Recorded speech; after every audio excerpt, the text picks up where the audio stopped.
Good afternoon, everybody, and welcome to today's stream. Earlier than usual, as will tomorrow's, because I have 2 days off work, and I have plans later in the day, so I figured I'd probably get the 3.5 hours I normally get just by doing it now. So first of all, Ace Attorney Chronicles, Case 2 of Adventures, and then followed up with some more Monster Hunter 2. Again, one of my few playthroughs on YouTube that have 0 views. I don't know, it's probably because I'm not really the most entertaining streamer to talk to. Especially without anyone to bounce off of, you know. Now, I'm pretty sure I'd be a much more entertaining streamer if I had some people to talk to. But that doesn't always happen, so you just gotta deal with the hand you dealt. So anyway, let's continue. So yes, The Adventure of the Unbreakable Speckled Band is Case 2. Let's go.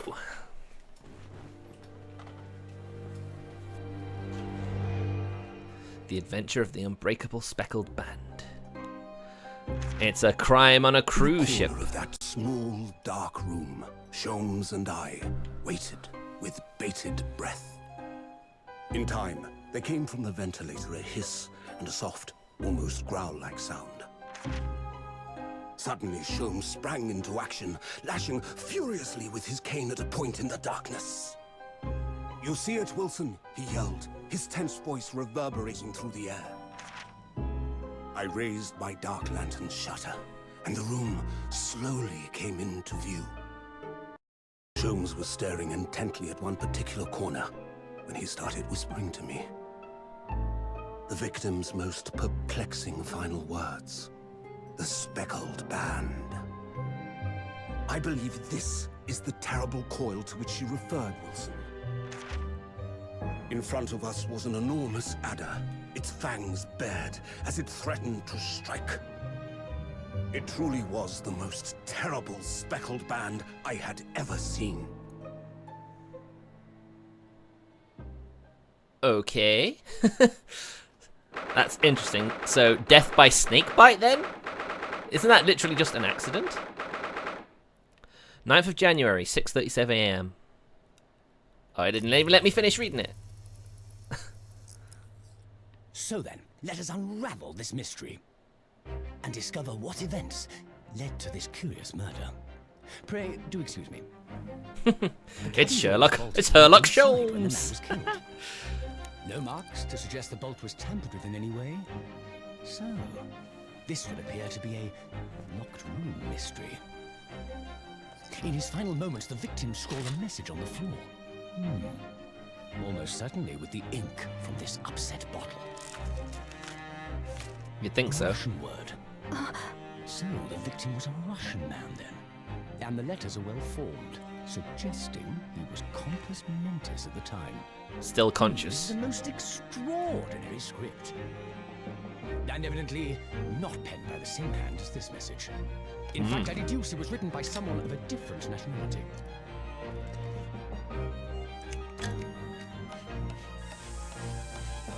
Oh. This paper seal was placed just prior to the incident, by the victim himself, I would venture. Well, Oh. what have we here? Who are you, and what do you think you're doing here? No one must touch before maritime police come. We must wait! That won't be necessary. You see, in less than 5 seconds from now, I will reveal the killer to you. What? Really? Don't be absurd. This is murder. An in-cabin locked from inside. Ah yes, the locked room.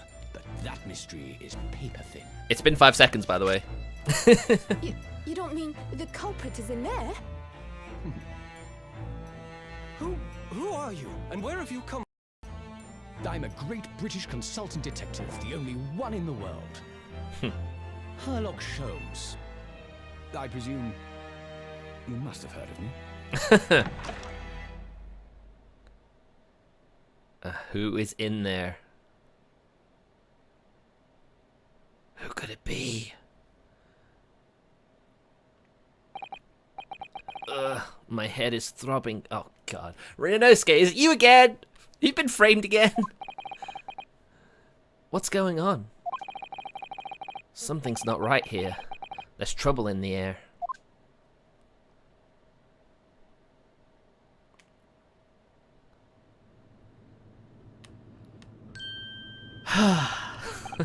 Looks like it. Wait, I can't move. Ah, what the? Nice. I'm surprised to see that. Why am I in handcuffs? So, you wake up now, We had to drag you out of the wardrobe. I do not believe how you could not wake up. You are a true cold-blooded man. You. Ah, you found me then. Duh, we found you. And now you pay, criminal. How long are you hiding in that tiny wardrobe, Sorry. Now you have been found. It is time to admit your crimes. Unless you want to find out how cold the ocean is, No, I'll tell you everything. There's only one thing I'd like to know from you. Isn't that... Oh. Why did you do it? Why did you take his life? Miss Susato? Wait, what did you just say? Take his life?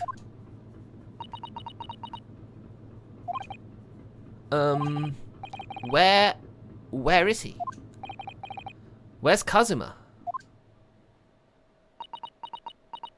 Oh no, not Kazuma!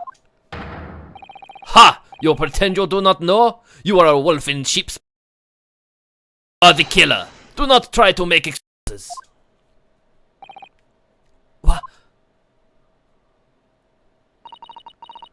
Kazuma-sama's body was discovered not long ago. No, not Kazuma! Here, in this very cabin, that was bolted shut from the inside. His body? Please, do not try to tell us you were doing this terrible thing in your sleep. Kazuma's dead? But he can't be. And these handcuffs. Surely you don't think I... God damn it, driver updater. Go away. I have to know. Why did you take Kazuma-sama's life? Answer me, please! No. No!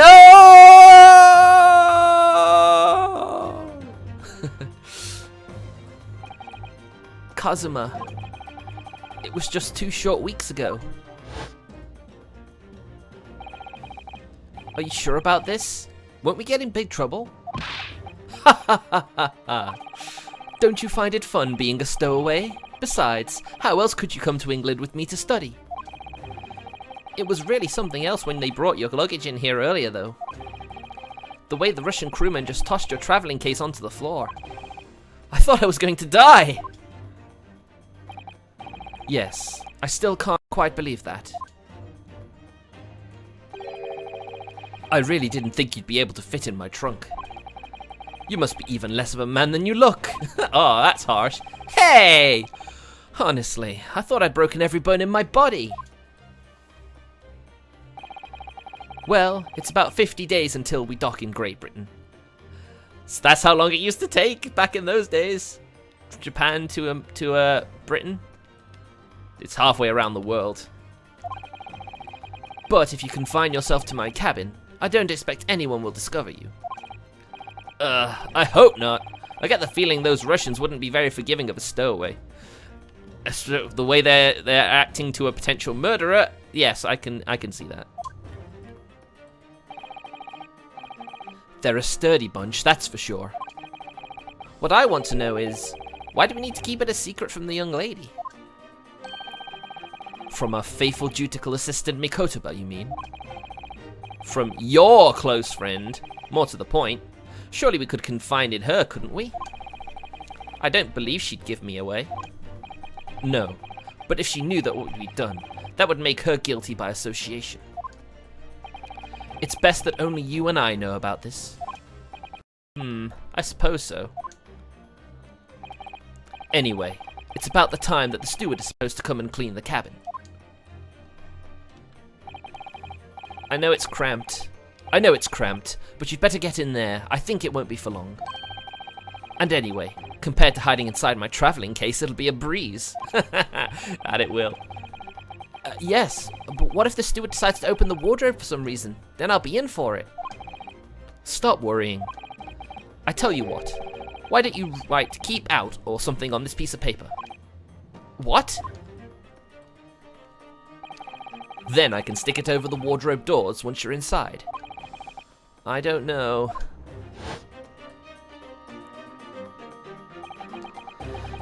We've only been at sea for about 15 days.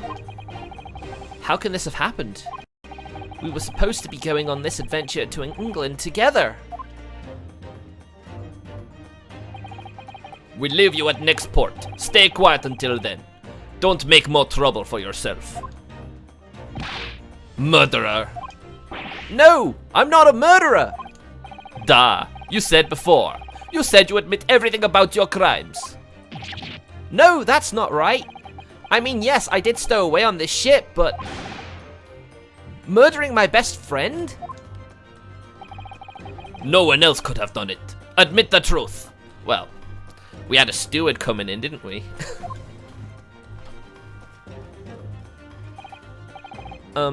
Susato-san?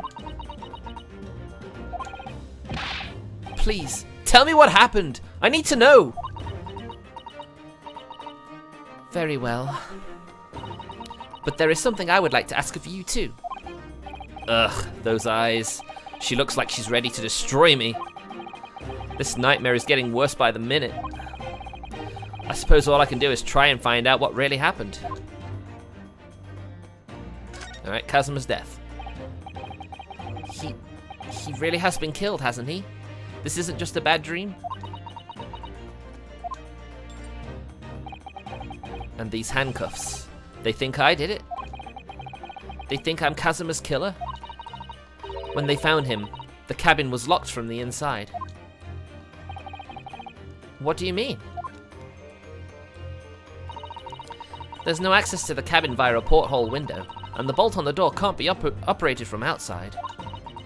In other words, after the crime, the culprit couldn't have escaped these four walls. What? Or to put it another way, the culprit can only have been somebody inside this cabin. Or do you have some other explanation? This is impossible. Did he die then? What happened exactly? Are you still going to deny the charge, even despite the circumstances? Please, Susato-san, you have to tell me!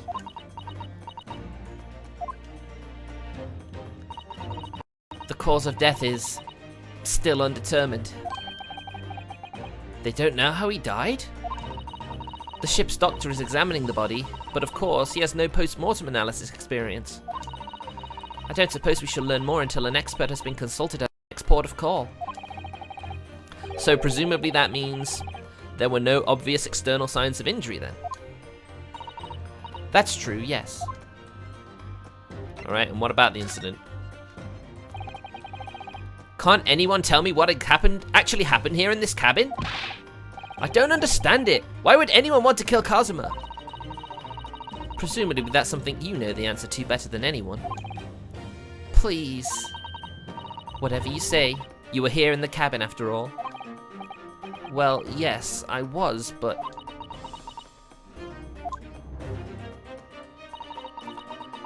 He would always wake before dawn and do his training first thing in the morning.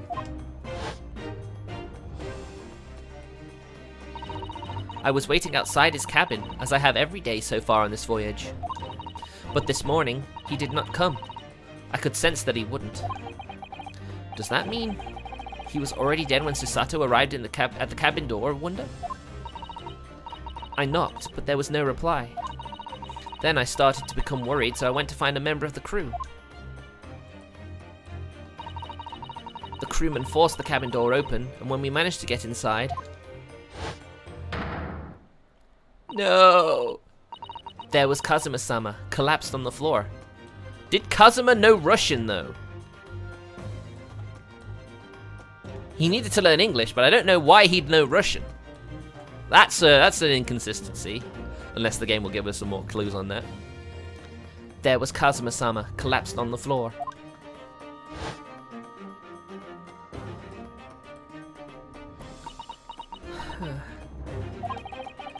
And the white tape there now shows exactly where he was found, I suppose. I had no idea anything had happened.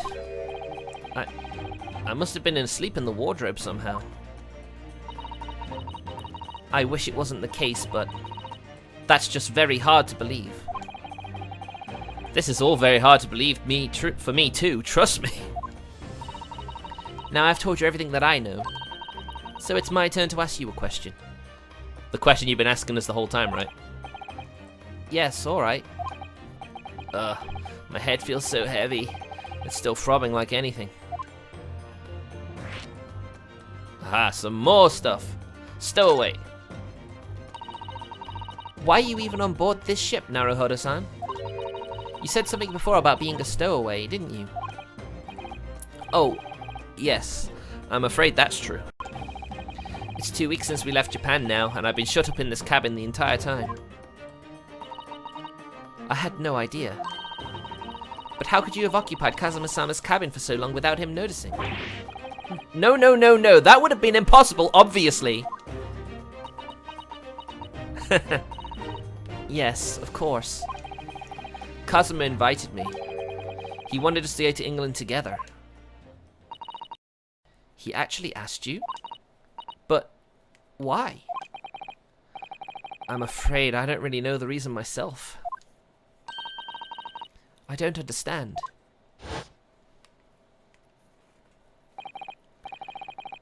Kazuma, why do you want this? What's the real reason? Why go to such extreme lengths to smuggle me to England with you?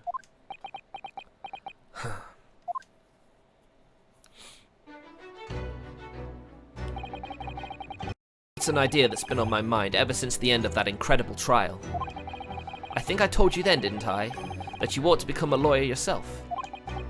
Well, yes, you did say that, but I didn't think you were serious. You have a talent for it.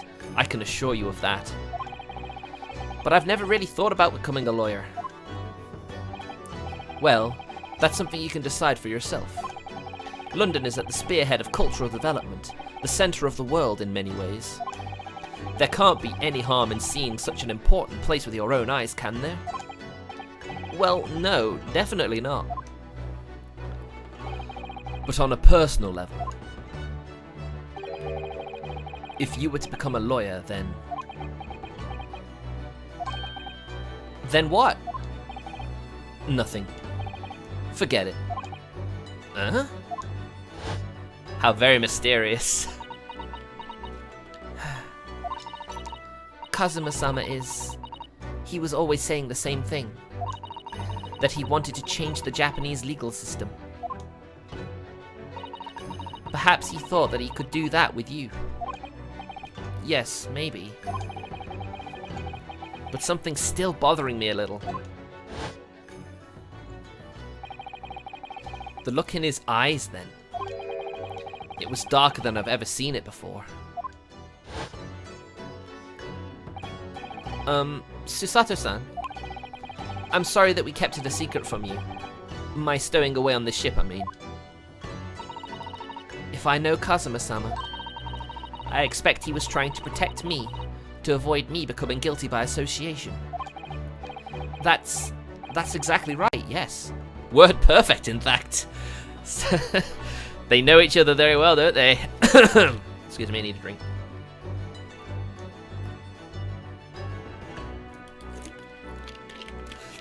Because if I'm going to be putting on voices, I need to keep my throat lubricated so it doesn't hurt me so much afterwards. I plan on playing the Back 4 Blood beta with some friends tonight, so I really didn't want to destroy my voice before then. Alright, so what about last night? if you're not the culprit, then tell me. What happened last night here in this cabin?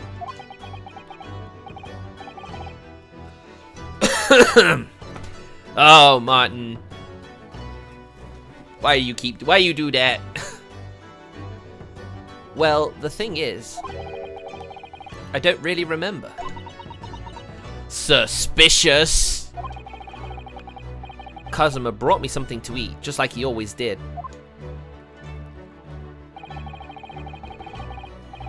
And then I got myself into that wardrobe over there, just like I always did. Yes, I'm afraid Kazuma is dead. He's been murdered and they think Ryunosuke's the culprit. And then I got myself into the wardrobe over there, just like I always did. After that, the first actual case, it's episode 1. Episode 1 is always a proper case. I mean, it took 4 hours, over 4 hours to beat. I'd call that a proper case. I mean, no investigation, I suppose, but then investigation's never really been part of a lawyer's arsenal. Fell asleep? Well, yes. So deeply that you didn't even stir when Kazuma-sama was killed? Well, yes. Those are the eyes that leave him. I know it sounds unbelievable, really I do, but it's the truth. If only I'd woken up, then perhaps I wouldn't be in this predicament. And for some reason, my head's still throbbing like anything. Really?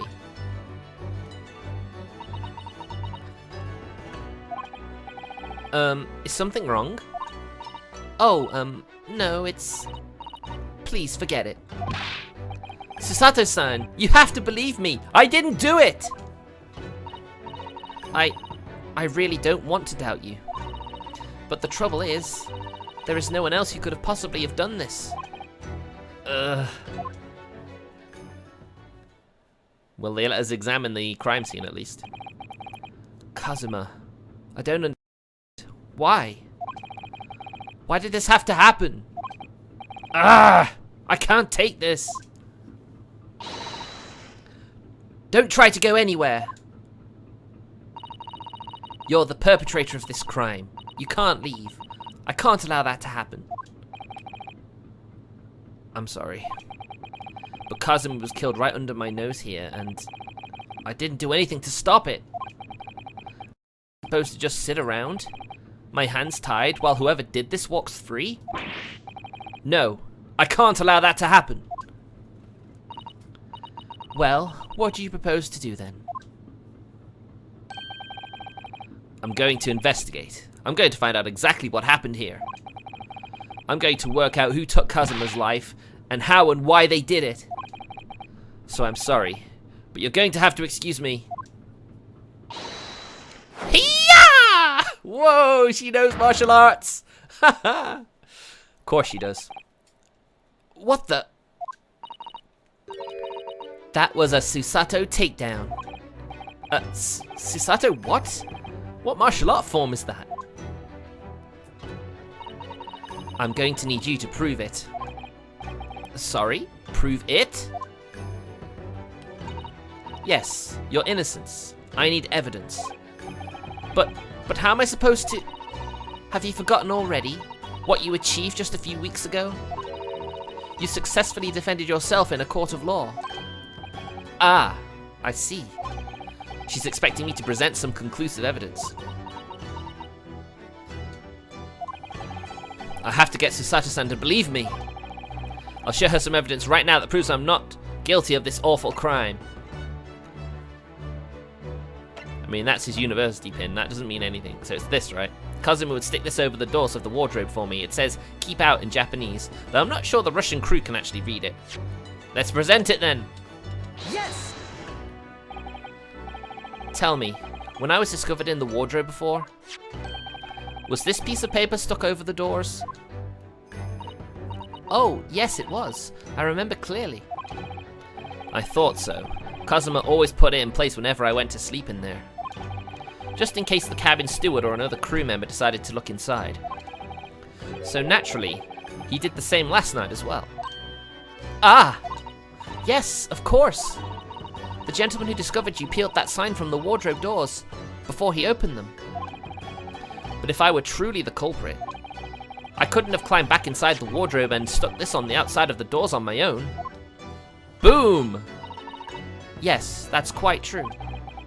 In other words, it's impossible that I killed Kazuma!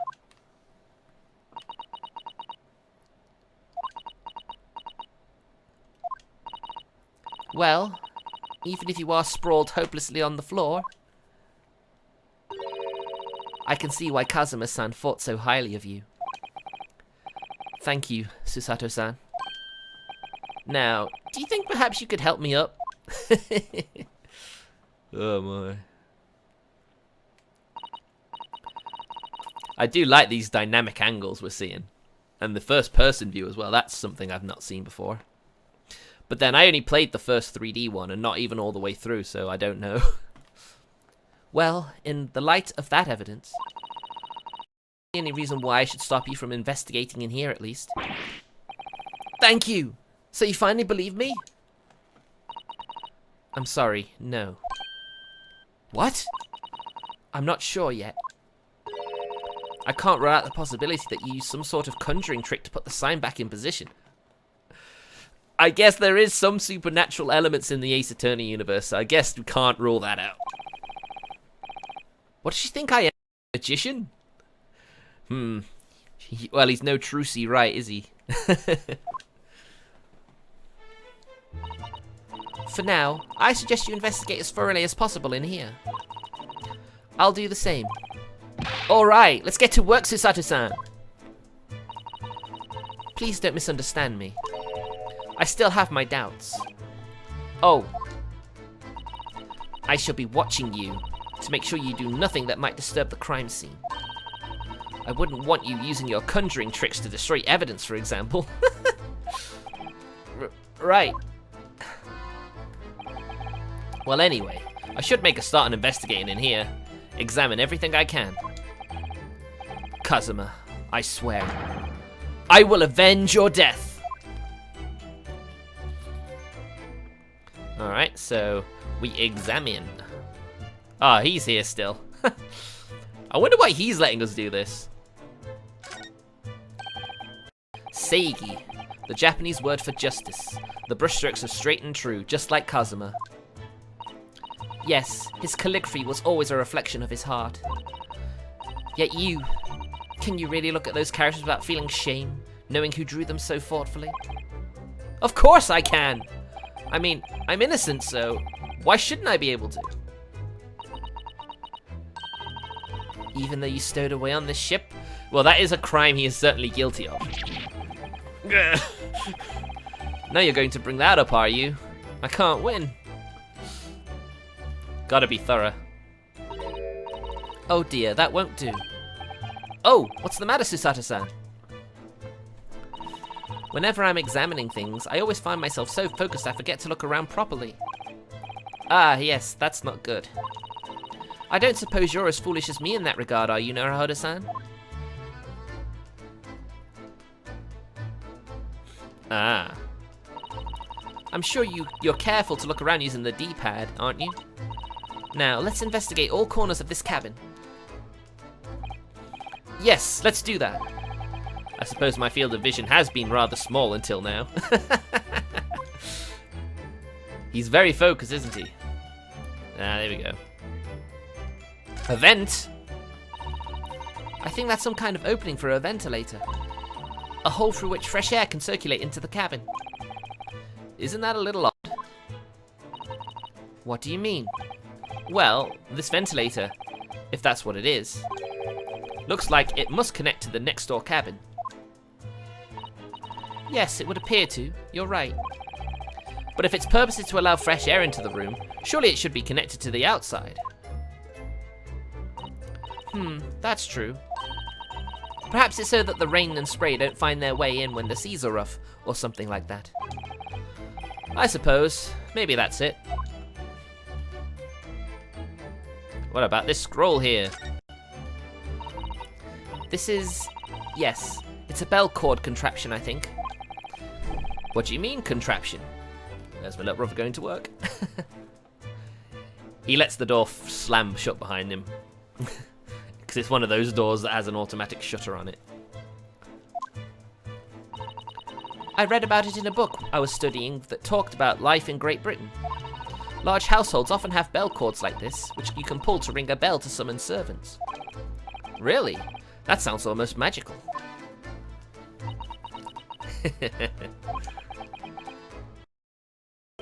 Shall we give it a little try? Yes! In the interests of cultural research, obviously. She's just like Maya. She can't resist anything like that.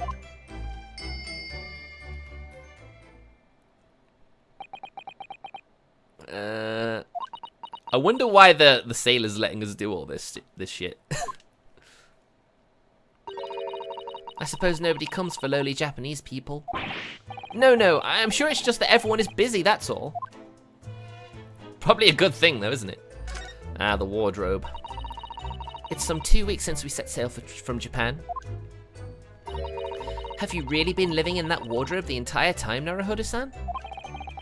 I think living isn't quite the right description. Oh no, I suppose not. Although it must have been rather exciting, making this voyage in your own secret hideout. The trouble was, I never knew when a member of the crew might come in. So yes, I did basically have to live in the wardrobe. Ouch, that sucks. And last night was no exception. But because of that, you had no idea what was happening out here in the cabin. No, sadly not. Man, imagine if your friend got murdered in the same room as you, but you didn't realize. If I woke up, I could have done something about it. I could have tried to help him. It's like, well, there's no use living in the past and regretting. What's on his desk? This is where dear Kazuma-sama would have sat whenever he was writing. Ah. London Diary. Poor Kazuma. He didn't even get to make it to his destination. I know, right? That sucks. It looks as though the last entry is incomplete. Which means, what? He was in the middle of writing it when the incident happened? I mean, there's a candlestick holder there. That could be used to bludgeon someone. Let's see what it says. It could be a valuable clue. Hee-yah! That's out of the question. Well, Kazuma-sama may have departed this world, but you must not read his private thoughts. But what if it's something important? Something relevant to the case? Alright, I won't read it. I mean, surely we'll get to read it eventually. Poor Kazuma-sama. I don't like prying into people's personal matters either. But in this case, isn't the need for clues more important? Yeah, well, let's check the chest. That's a very large traveling case, isn't it? Yes, it carries a lot of memories for me. Especially the being bashed around in it. Memories? What do you mean? Well, that's actually how I was stowed away on this vessel. I was brought on board inside that case. Ah, yes, I see it says, "This way up" in Japanese. Which in hindsight, I should have realized the foreign crewman wouldn't be able to read. I was turned over and over and over, and then I was tossed on the floor in here. Oh dear, being a stowaway isn't as romantic as it sounds. Well, it was less painful than a Susato takedown. I guess it would be, wouldn't it, eh? Did Kazuma write that before he died? It looks like it's written in ink. He must have knocked the ink pot from the desk when he collapsed on the floor. Then I suppose he wrote this message by dipping his finger in the spillage. Poor Kazuma-sama. No doubt he was in terrible pain. It's almost unbearable to imagine it. I suppose he was trying to leave some kind of a clue in his final moments, was he? I'm sorry, partner, but I can't read your writing. I don't think it's It's Japanese, Naruhodo-san. What? Then what language is it? Russian. It pains me to admit it, but I don't know. It's not a foreign script I'm familiar with. What does it mean, I wonder? What the hell? Who's that? He wasn't there a minute ago. As far as I can tell, it looks like he might be European. Oh, how did he... You've noticed that man too, have you?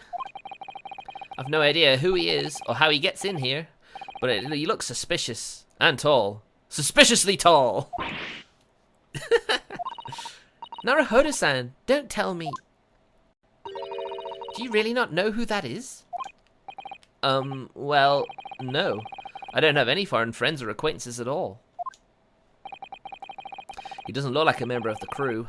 There's something very unusual about him, like a certain other detective he may be based off of. And is he investigating Kazuma's desk? Or is he just playing on it? I can't tell. Well, in that case, we simply must talk to him. Am I just imagining it, or does Susata-san look almost uncontrollably excited? By the way, I expect that you've noticed already, but just in case. If you press A on people when they're in the crosshairs, you can converse with them. Alright then, I'll get the suspiciously tall gentleman in my sights and see what he has to say for himself. Oh, please do.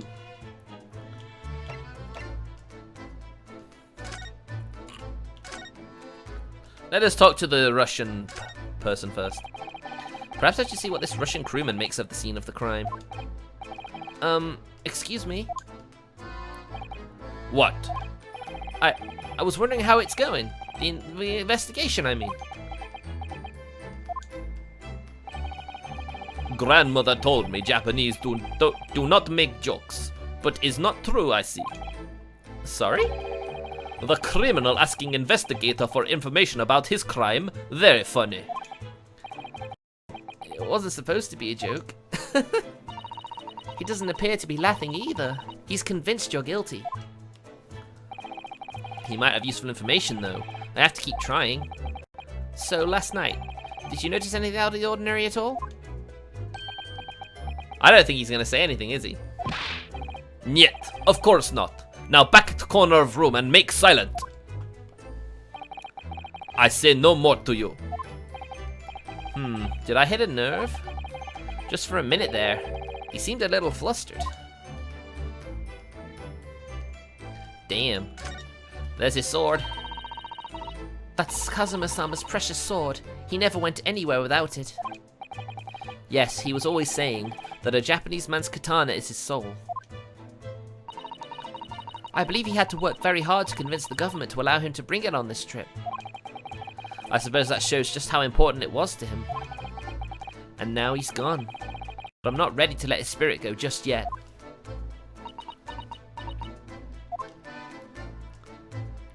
Hey, look, there's a bone. Turkey bone, you think? That's my dinner from last night. A roast chicken. It was really tasty. Oh, I love chicken.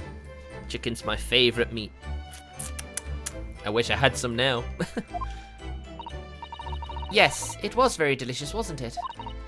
But did you eat it on the floor here? I'm not a dog, Susato-san.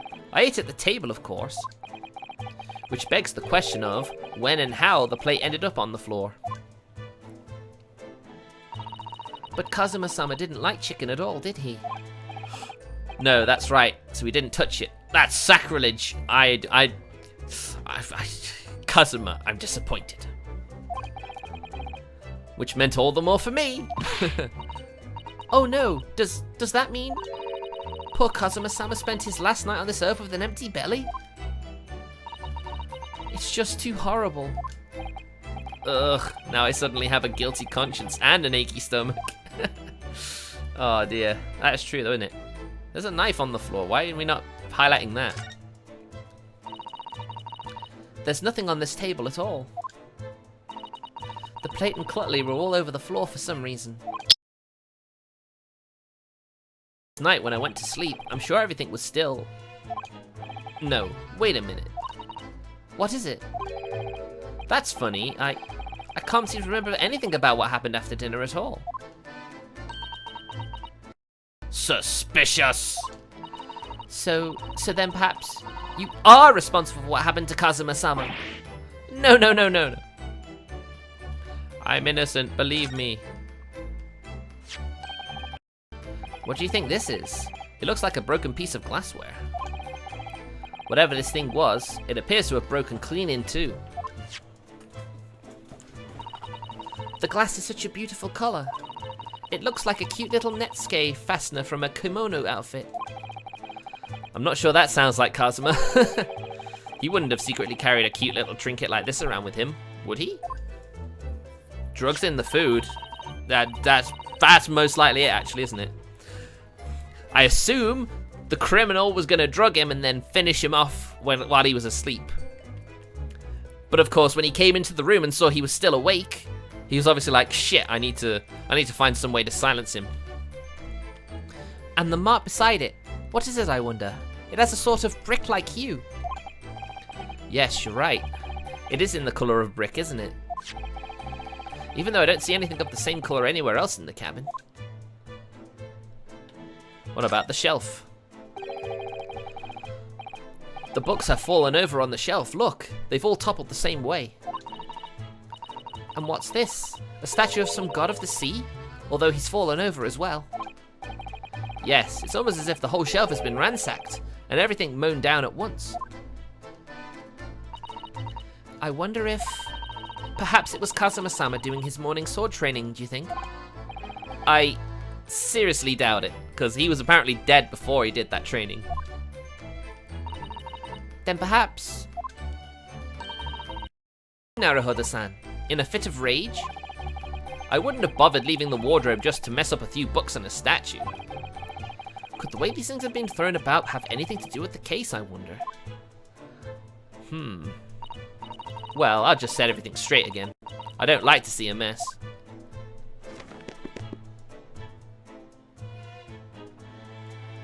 Naruhodo ne. So hasn't he technically tampered with the crime scene? Yes, you could argue it may not have anything to do with it, but you know, it's still tampering with evidence, potential evidence. These are the rules of passage for travel aboard the SS Bruya. It's essentially a list of requests from the captain to all passengers on board. Passengers must not keep weapons or other dangerous objects in their cabins. Pets are also strictly forbidden. Kazuma broke 2 rules right off the bat, if you count Naruhodo as a pet. He was a stowaway. What? Why are you staring at me? Oh, sorry. I was just thinking. Are you more of a dangerous object or a pet? I can't decide. Well, one thing's for sure. Either way, I wasn't supposed to be in here. True dat. When I went for help and the crewman forced the door open, this bolt had been firmly closed. It's quite a small bolt, and not particularly sturdy, and it just slides across to secure the door shut. But still, with the door bolted, there would be no way to get in or out of the cabin, that's for sure. It's no wonder everyone suspects me. And especially her. Those death glares hurt. When she glares at me like that, I feel tense all up and down my spine. I remember reading once in a detective novel, the culprit used a needle and thread to draw a bolt across from outside the room in a situation like this. Yes, that's a clever trick, isn't it? I'm an avid reader of detective stories myself. But the door of this cabin and its frame are made of metal, and they seal together perfectly. There would be no possibility of using that needle and thread trick here, I'm afraid. Glare? When she glares at me like that, I feel pins and needles all up and down my spine.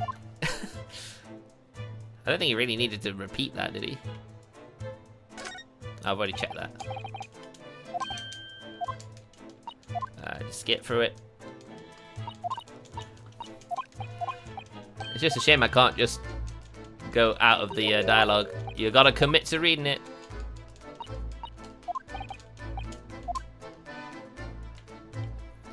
Right. I think that's everything of importance now. Wardrobe. The bed's nothing. The chair's nothing. The desk. Yep. Oh, something else? Was there something there? No, it was just a little flash in the pan, technically. Sword, table, scroll. Yeah, that's everything. Okay, Herlock Sholmes. Excuse me?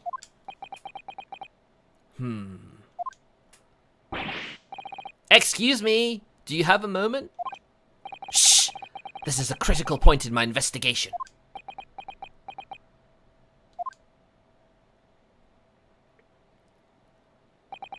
Maybe I should leave him alone. He seems a little unfriendly. Yes, perhaps that would be for the best. Greetings! I hope I haven't kept you waiting. Ah! What exactly were you doing on Kazuma's desk just now?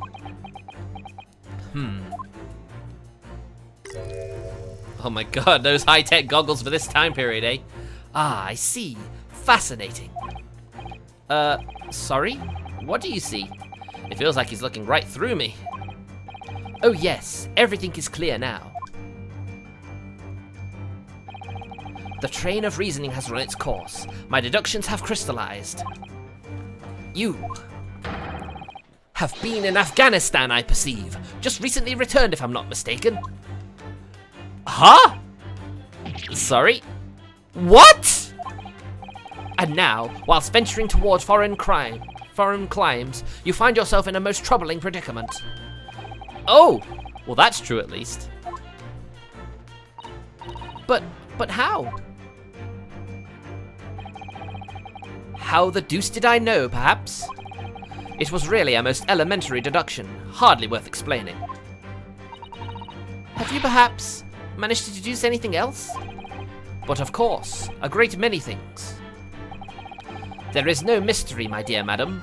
For example, you have fled your native land of Russia, being, as you are, a merciless revolutionary. Huh? This guy's insane. And actually, half the time he's wrong. You leave 16 victims of assassination in your wake, and now travel to England to blow up the Crystal Tower. Huh? And when the beribboned occupant of this very cabin discovered your identity, you ended his life too.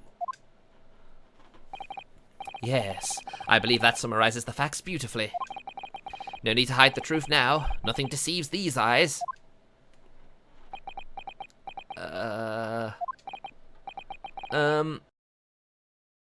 You are talking about me, aren't you? Certainly I am. Do you see another in this cabin who fits the bill? A Russian assassin with 16 victims to his name? I don't even see one person who fits the bill.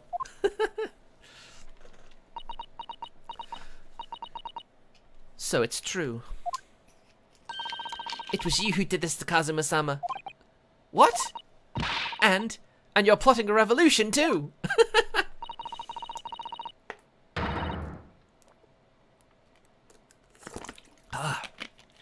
It's shameful behavior, Naruhodo-san. Absolutely wicked. No, listen, there's no way I... Ah, not again! Yeah! Now explain yourself. Tell me everything. This is ridiculous!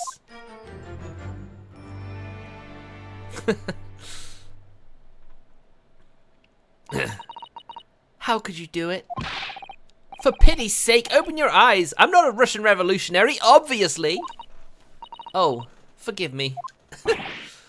And as for you, what kind of deduction was that? You were just saying the first thing that came into your head. Ah, but was I not right? Whilst venturing toward foreign climes, you do find yourself in a most troubling predicament, do you not? Well, yes, maybe. Ha! There you have it, you see? What do you make of that, Well, to be honest, the ship is en route to England, and I'm in handcuffs at the scene of a murder. So, I'm not really sure you could call it deduction. It's more plain observation. Indeed, an observation, my dear boy, is the basis of all deduction. My method is founded upon the observation of trifles, you see. I announce my findings with a brassy certitude, and more often than not, I'm right. I don't think you introduced yourself. Ah, my apologies. How remiss of me. I am none other than the greatest detective of the century, known to men and women the world over. The inimitable Sherlock Holmes. So, it's really you? The actual Sherlock Holmes? The very same, my the inimitable actual Sherlock Holmes. Do you know this man, Susato-san? The most famous detective in the world? Naruhodo-san, of course I do. There's nobody who hasn't heard of him. What planet have I been living on then? Nah, man, you've been living under a rock. We must ask him what he's deducted. He will have worked out the entire case already, I'm sure. Really? Why do I feel uneasy about this? I mean, let's face it. Unless we go to a... I don't think... This is probably going to be like Miles Edgeworth. The whole process is going to happen on the ship. So there's really no official judge and jury or whatever for this case, this episode. All right, let's converse with the great detective. So you're a great detective, are you? Sorry, what was your name again? Indeed, I am none other than the one and only Sherlock Holmes. Oh, I see. You're German? Herlock, was it? No, I have no her. I mean, I have hair. Please call me Holmes. You can read all about my exploits in this exciting London publication. Oh yes, Rand's magazine, full of wonderful short stories and interest articles from Great Britain. I never miss an issue. I have it sent from England especially. Ah yes, here it is. The Adventures of Sherlock Holmes. So, you're the protagonist in a series of short stories then? Indeed I am. And you've read so many of your own stories, you've started to think you really are a detective. Ooh. Make no mistake, I'm not the poor deluded fellow you take me for. Your inference is backward. Backward? My trusty biographer records my greatest detecting achievements and chronicles them in the magazine. You have a biographer, do you? Doesn't everyone? Mine goes by the name of Dr. Wilson, presently keeping shop in London. Dr. Wilson? I must say, thanks to that publication, I've been fantastically busy of late. Why, this very moment I am returning from Asia, having solved the mystery of a cursed royal crown. Really? I can't work out whether I should take this man seriously or not. Deduction, you see, is to me a science, logical reasoning in its purest form. A science? Really? The astute observer notices even the most subtle of reactions in his subject. A furtive glance, a twitch of a muscle, a slight inclination of the posture. Fingernails, arm sleeves, furrows in the skin. All these things are data. Right. And the trained logician makes deductions from this data in the blink of an eye. The ultimate conclusion is, without fail, the truth. As I demonstrated only a few short moments ago. How can you look me in the eye and claim that? So you see, I have a turn both for observation and for deduction, and fame. That is what makes me the one and only Sherlock Holmes. Oh boy, his voice is a killer. This is why I don't play the game more than an hour and a half.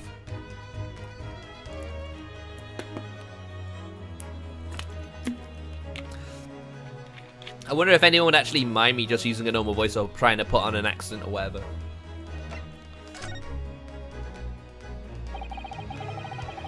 Have you managed to deduce anything about this particular case yet? Have I managed to deduce anything? My dear fellow.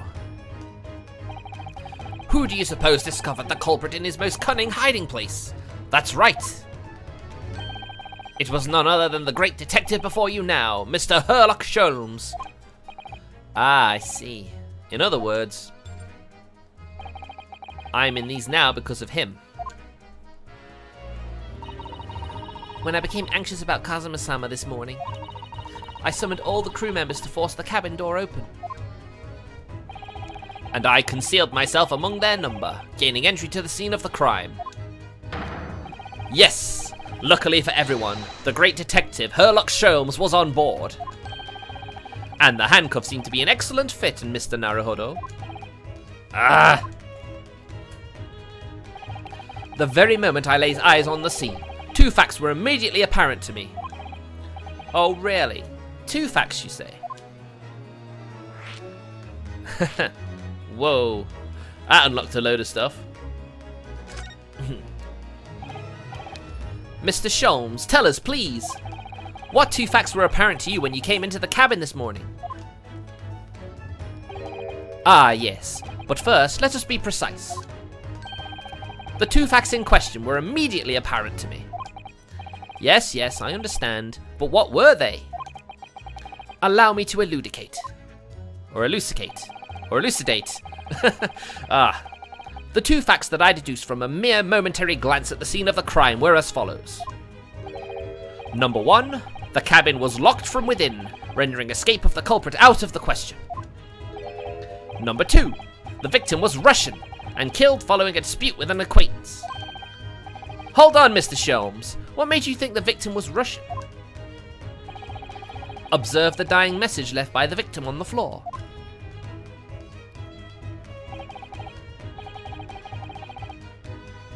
That is the Russian word for wardrobe. I can't read Russian, sorry. Do you really think Kazuma-sama could have left a dying message in Russian? I mean, that's quite a blunder. In their final moments, many find their native tongue filling their head. For this young man, Russian.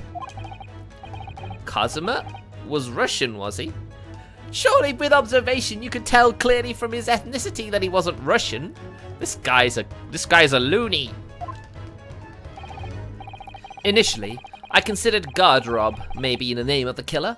A certain Robert Gard, perhaps. But in the interests of thoroughness, I decided it would be wrong not to look inside the wardrobe there, at least. Where you found Mr. Naruhodo sleeping soundly. Quite so! I found you, the renowned Russian revolutionary killer! Why is it that I'm Russian too? I observed that you were wearing the same attire as the victim. In other words, you were acquainted. And if my memory serves, that outfit is the traditional dress of the Russian people. Our school uniforms are the traditional dress of Russian people? I had no idea. And I had no idea a detective could get something so wrong. I took a photograph of the victim and the message, that I might analyze it for possible hidden details. There it is. It becomes very real. He's died now, hasn't it? This was taken immediately after the young man was discovered, before the body was removed. Yes, Kazuma had already been taken away when I woke up. This is the first time I've actually seen him like this. Oof. Are you alright, Mr. Naruhodo? Oh, yes, thank you. The photograph of the crime scene has been entered into the court record. Can I ask you something, Mr. Sholmes? What, pray? You mentioned Russia before as well, didn't you? You know, when you said I was a fearsome revolutionary fleeing from Russia and all that. Ah, yes, the train of reasoning that led me to the truth. Would you mind explaining that train of reasoning to me, do you think? Certainly, if it interests you. How many times?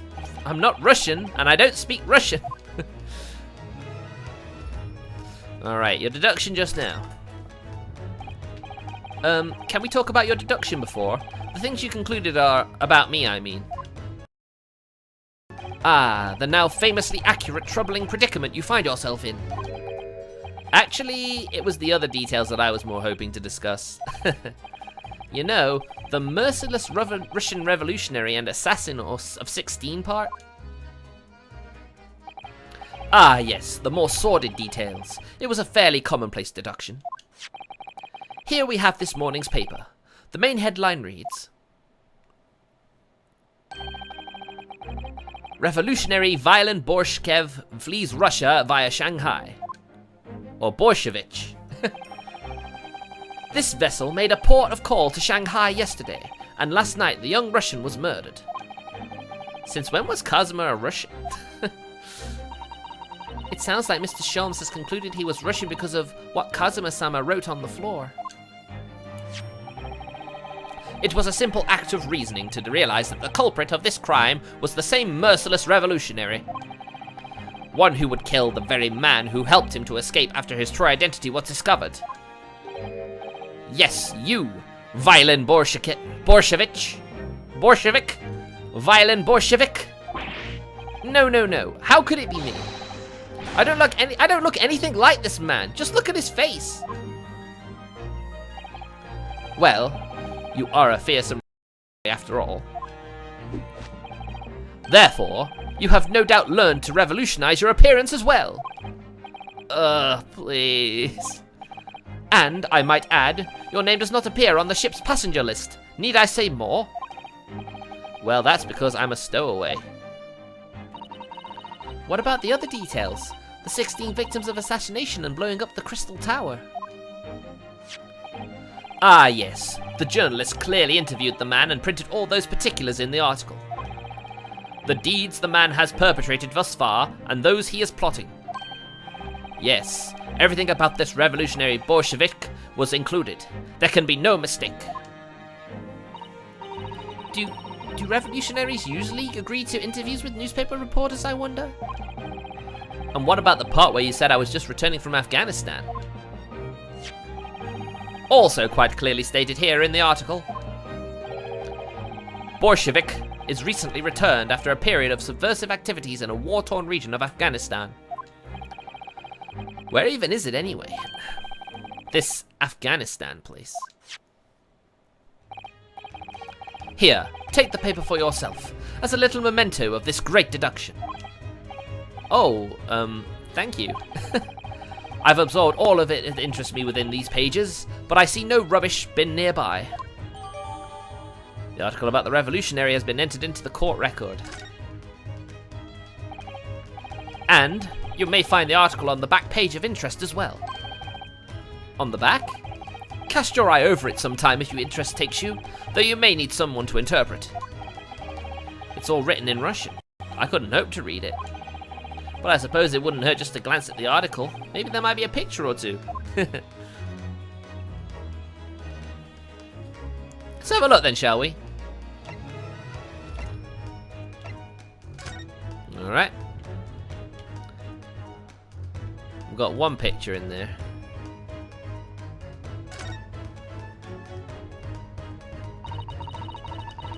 I'm afraid I can't read a word of Russian.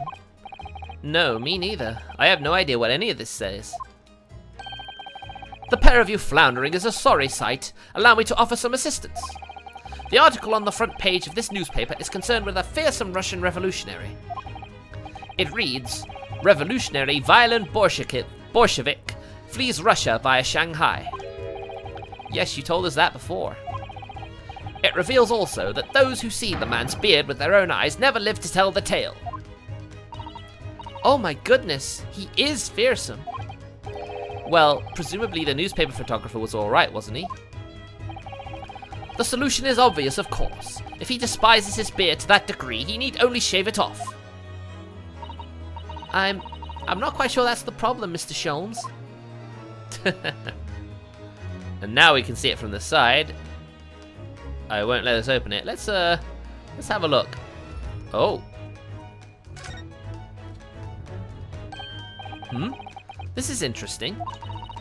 Have you found something relevant, Naruhodo-san? Well, no, I mean, it looks like it might be interesting. I can't read a single word, I'm afraid. No, nor can I. But look at this picture. Perhaps it's about a beautiful young Russian princess, do you think? She is very pretty, isn't she? I suppose you enjoy articles like this, do you? I don't know. I can't make any sense of it. Ah, I'm glad you've noticed this article. Ah! Allow me to give you a short summary of its contents. Oh, thank you. He pops up everywhere, this Mr. Sholmes. It's about the disappearance of a young lady last night. Renowned prima ballerina of the Novovich Ballet disappears from Shanghai. During a performance in Shanghai, the famous dancer was reported missing. She is, of course, the talented young Nikolina Pavlova. Why are Russian names so hard to remember? It would appear the woman was in costume when she was found to be missing from her dressing room. Wearing the diamond tiara you see pictured, which is worth some 20,000 rubles. Oh, how much is 20,000 rubles? I have no idea, but I'm quite sure. It must be an unbelievable sum of money. Susato-san's eyes are shining like diamonds themselves. The tiara is the property of the Novovich Ballet. It would seem the director is beside herself with worry. I'm not surprised. The company is most anxious to recover both Miss Pavlova and the valuable tiara. They've requested international assistance at all ports with sailings to Great Britain. Could this be another case of a Russian fleeing his or her country? It does seem to be the Russian thing to do. I'm not even going to dignify that with a response, Mr. Naruhodo. The article about the ballerina has been entered into the court record. More evidence. I suppose that's it, right? So that's separate. It's interesting that you can, like, magnify it. I mean, I guess some of these things could be hard to see.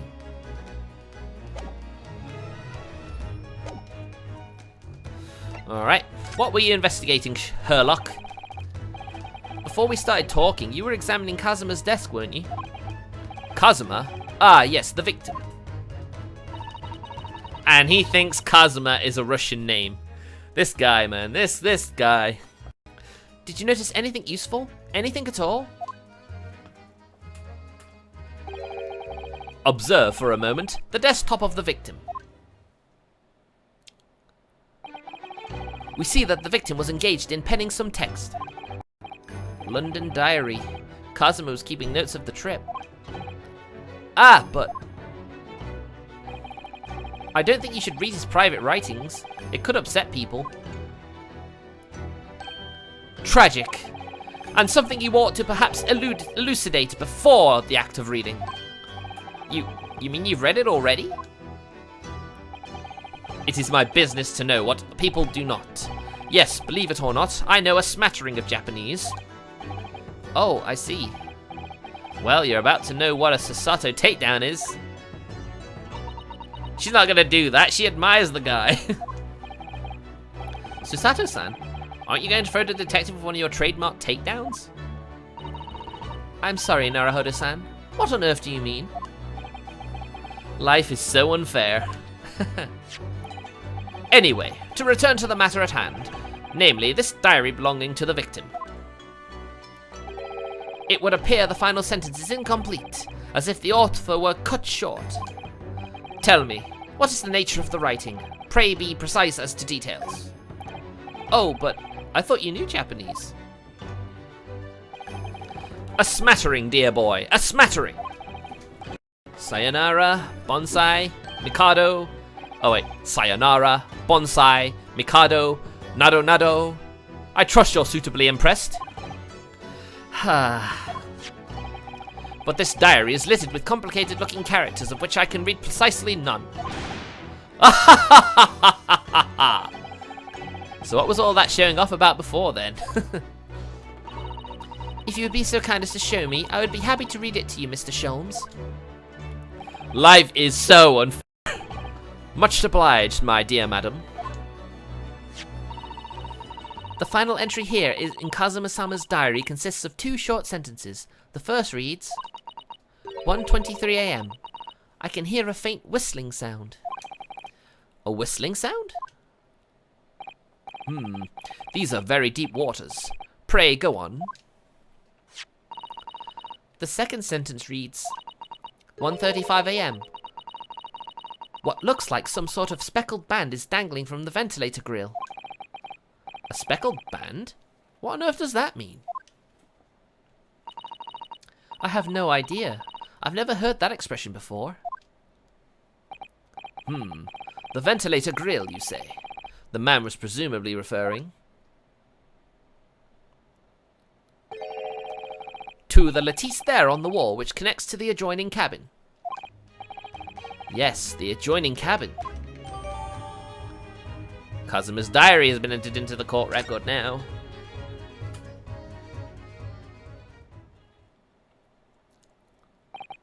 So, I believe I've given you enough to consider for the time being, at least. Ah, do you have somewhere to go? As it happens, the victim's writings in his diary have piqued my interest. The matter warrants further investigation, I believe, and if I am still too long, the sick scenus takes hold. Oh, I suppose. You're thinking of investigating the cabin next door, which the ventilator connects to? Great detectives are a curious breed. Our minds rebel at the stagnation. We crave mental exaltation. So yes, I intend to investigate. Hence the truth will become clear soon enough. Do you think perhaps that we could go with you? No. That would be somewhat complicated. What? But why? A simple glance at your wrist should reveal the answer. Oh, these. After all, you're the prime suspect in this matter, no? There's no point trying to turn it into a question. You're the one who decides I was the culprit in the first place.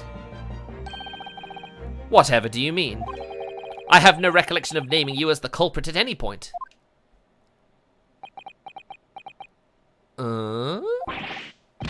You must be joking! You just said it only a moment ago! Dear me, you are clearly misguided. I would have no cause to say such a thing.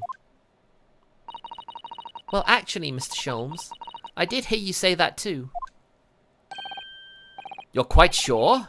Well, that's very strange. I wouldn't have said you had the face of a criminal, you know. Not really. So what, were you looking at my knees before? Some great detective you are. Well, anyway, that was then and this is now. What do you mean? What I mean, sir, is this. If you are the culprit, then you must play the part more convincingly. Roll over and accept your fate. Ha ha ha ha ha ha ha ha. Now he's just being plain rude.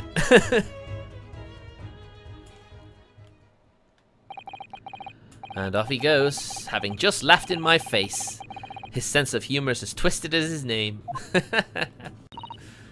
Naruhodo-san, what are you just standing there for? We must go and investigate the cabin next door as well.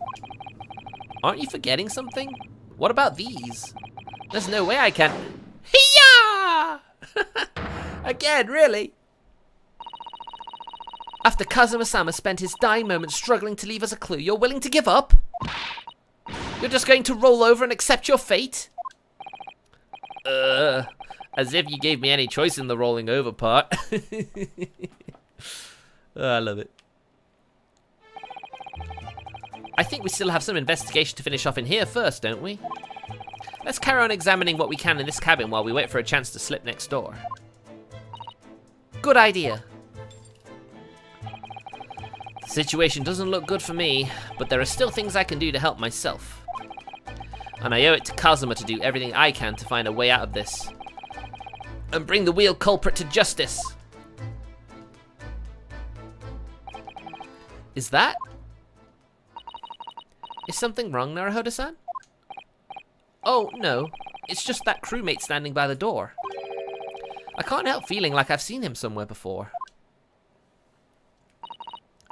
Oh yes, you're right. He does look familiar. Is he that detective from the first case? The one who was pretending to be a waiter at that restaurant? Excuse me, sir. It is! What's his name? Hasanaga? Yes. What can I do for you?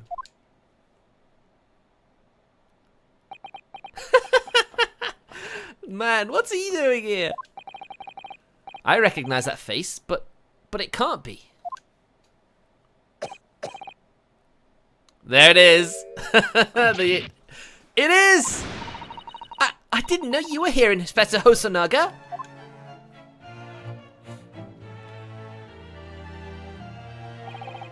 Hello again. What are you doing here? I think that should be my line. I was so stunned when I saw you. My heart stopped. Nearly stopped, I hope. I received some special orders to go undercover as a member of the crew on board this ship. Again? You certainly seem to enjoy undercover work, Inspector. If there's anything I can do to help you, please ask. I never expected to see this man on board. But perhaps his presence can help me out of this hopeless situation. More conversion! Let me just get another drink. At least I don't have to do the exaggerated British voice.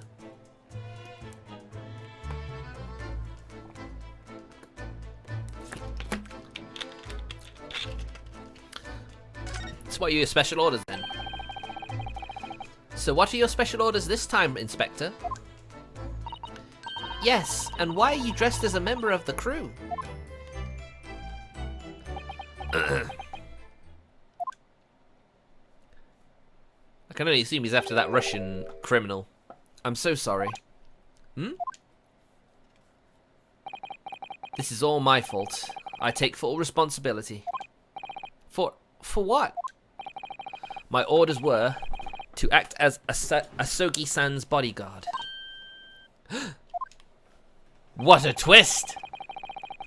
It was Minister of Justice Jigoku who pushed for this overseas duty study tour to go ahead. And he entrusted me with ensuring that Asogi-san reached Great Britain without being assassinated. Whoa. Assassinated? How could that have even been a possibility? I'm not sure. But these are complicated times. There are tensions between the world's greatest powers. Minister Jigoku said we should be prepared for all eventualities. This is incredible. It goes way beyond just Japan and Great Britain. I don't believe it. Kazuma-sama was assassinated. Obviously, we couldn't give Asogi-san a visible security escort. Which is why I'm undercover now, posing as one of the crew. I see. And I didn't take my eyes off him the entire time we've been on board, from morning until night, every day. But I never imagined it would happen here, inside his own cabin. Not here on the first class deck. I know, but these are the sort of things... Surely most rich people are targets of assassinations. Surely you'd think the first class would be the most likely place it would happen. I've failed miserably at my assignment, and Asogi-san is dead as a result. I'm a disgrace. All I can do is humbly apologize. Inspector.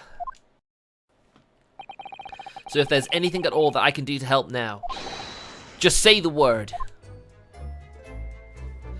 Well, this is a very interesting twist. We're doing what we can to investigate Kazuma's death ourselves. I thought you might be. You didn't do it, did you? You're not the killer. Of course not!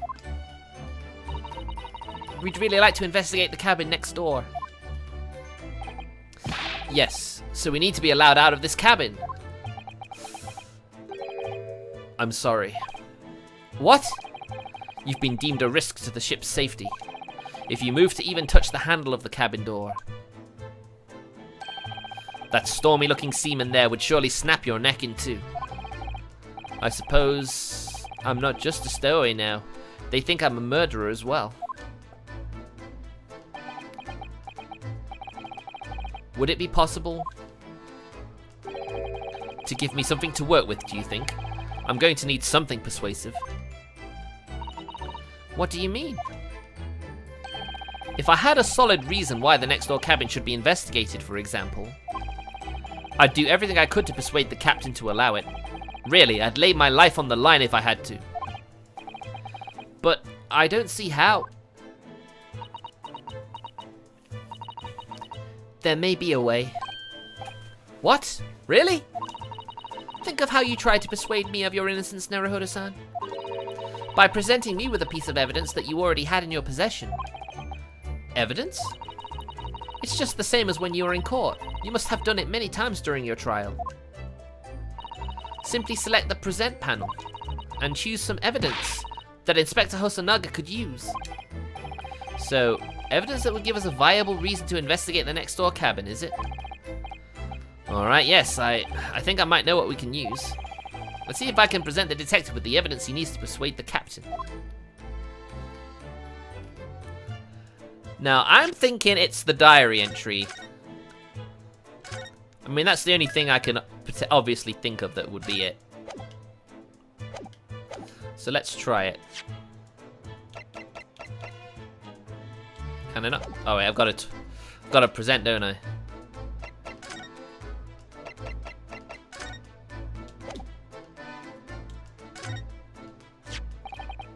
What's that? It's Kazuma's diary. Just before he died, Kazuma-sama wrote something rather strange in his diary. Strange? In what way? He wrote, what looks like some kind of speckled band is dangling from the ventilator grill. A speckled band?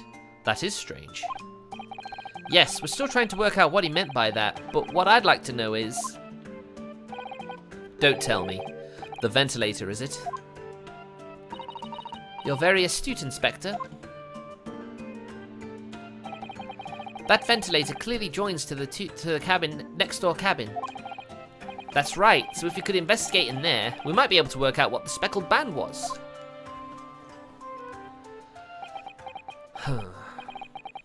Alright then. I can't leave this cabin at the moment. I'm stuck here until we arrive at the next port. The captain has given me strict orders to guard the scene of the crime, you see. I'll have to entrust the investigation to you. Really? You're willing to do that? Yes, as long as you don't leave the first-class cabin area. I'm afraid I can't remove those handcuffs, though. But what about the captain? Aren't you going against his direct orders? I'm a man of my word.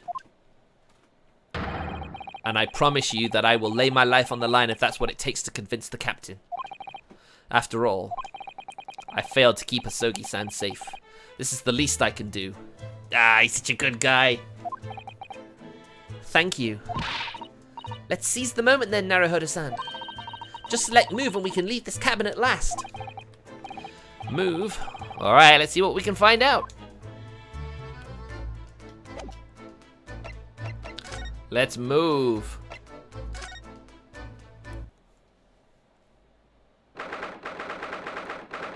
Well, that's a strange device on the floor. That immediately caught my attention. 9th of January, 7:48 AM, SS Buria, first class cabin passageway. Whew, I'm finally out of that cabin. I have to admit, this isn't quite what I was expecting. It's really less spacious out here than I thought it would be, and this is the most luxurious accommodation. Yes, indeed. Kazuma-sama was being sent on this study tour by the government.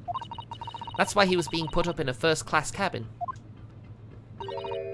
Even still, this is about twice as large as my accommodation in steerage. Really? That must be awful.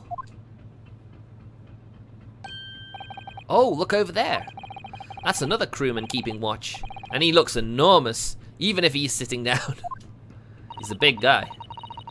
The door next to him leads to the second class accommodation. I suppose he's making sure that no one comes in here who shouldn't. I suppose. Like people in handcuffs. Yes, especially people in handcuffs. Naruhodo-san, you look like a little boy visiting a toy shop for the first time. I would have thought you'd be used to the ship by now. We've been at sea for 2 weeks already. Well, yes, I know. But the thing is, I was inside Kazuma's trunk when I first came aboard. And ever since then, I've been shut up inside that little wardrobe. It must have been a very trying time for you. Please, don't give me that pitying look. He's grateful for the opportunity, after all. Let's examine, shall we? That's a huge book on top of the table there, and there's a pen next to it. Yes, that looks like the ship's log. Shall we have a little look through it? The writing is so neat and precise. Every detail about the voyage has been meticulously recorded. You wouldn't expect a rough and ready sailor to have such beautiful handwriting. And nothing. No reaction at all. I thought he might appreciate the compliment. I'm not sure that rough and ready is much of a compliment, Naruhodo-san, even to a sailor. Anyway, last night's log is mostly blank. Presumably that means there was nothing to report. And that in itself is suspicious.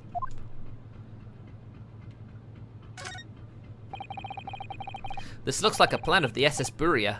It shows each deck. Look. The Buria is a large-scale steamship with a triple-skinned hull. What a marvel of engineering. Well, it's been playing on my mind for a while now, actually, but how is it that such a huge lump of metal doesn't just sink at the bottom of the ocean? Oh, that's really quite simple, Naruhodo-san. It is? Well, consider the Japanese archipelago. The islands of Japan? Yes, they're not metal, but they are enormous lumps of earth, many, many times larger than this ship. And they don't sink, do they? They've been floating happily on the sea since the gods created them. Well, I suppose so. Yeah, same basic idea.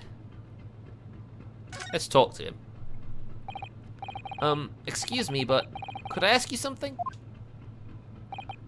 You little stowaway murderer! That wasn't a good start, was it? Alright, let me try instead. Good day, Mr. Sailor. I'm so sorry to trouble you, but could I perhaps ask something of you? You little third-class lady's maid? Oh, that's mean. Oh, poor Susato. Oh. We seem to have caught this sailor on a bad day, Susato-san. I am not sailor. My mother give me name. I am senior crewman, Big Stroganov. Whew. The best thing is just to avoid eye contact, I think. Alright. First class cabin area. Mr. Stroganov, about this first class cabin area. Here we are in finest part of Buria steamship. Very important for very important persons. What sort of very important persons? Government officials, kings and queens. Got spam. Fucking spam callers, seriously. I haven't had one for ages. Government officials, kings and queens traveling in secret. Many important persons. That is why I'm always guarding this place. Gosh, that's amazing. But somehow I let stupid stowaway inside. I want to pick you up and throw you in ocean. But Stroganov is not animal. Thank you? If I may, I was wondering. Wrong button. Is the cabin next to Mr. Asogi currently occupied? Da! Susato-san, did you understand that? It sounded like da. I think it's probably Russian for yes. Or no. I mean, that's pretty much the only things it could be potentially. Genius. It is not permitted to visit other cabins without invitation. Well, it sounds like there is somebody in the next door cabin at least.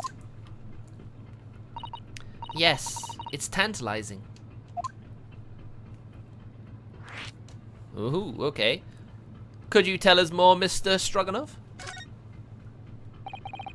Could you tell us who's traveling in the cabin next to Mr. Asugi's? His name is Mr. Grimsby Roylott. He is very important Western gentleman. A Western gentleman? Do not think about it. He has nothing to do with murder of student boy. How can you be so sure about that? Mr. Roylott is authentic Western gentleman. Such a man would have no interest in lowly students from insignificant Far East Islands. That was harsh. I know, right? Could you tell us when Mr. Roylott came aboard? That is not your business. Come to think of it, even though we've been at sea for 2 weeks now, and I've been in Kazuma's cabin the entire time, I've never once heard anything from the next door cabin, or even felt like there's anyone there. Well, presumably, since this gentleman is occupying one of the first-class cabins, he must be rather important. Is that right? That is not your business. Wow, he's pretty tight-lipped on him. So what happened last night? Are you on watch here all the time, Seaman Stroganoff? Da, all time. So criminals like you cannot come in. Or I wonder, could you tell us anything about last night at all? It is sad about student boy. Were you on watch last night as well? Of course. And did you notice anything at the time? Anything unusual?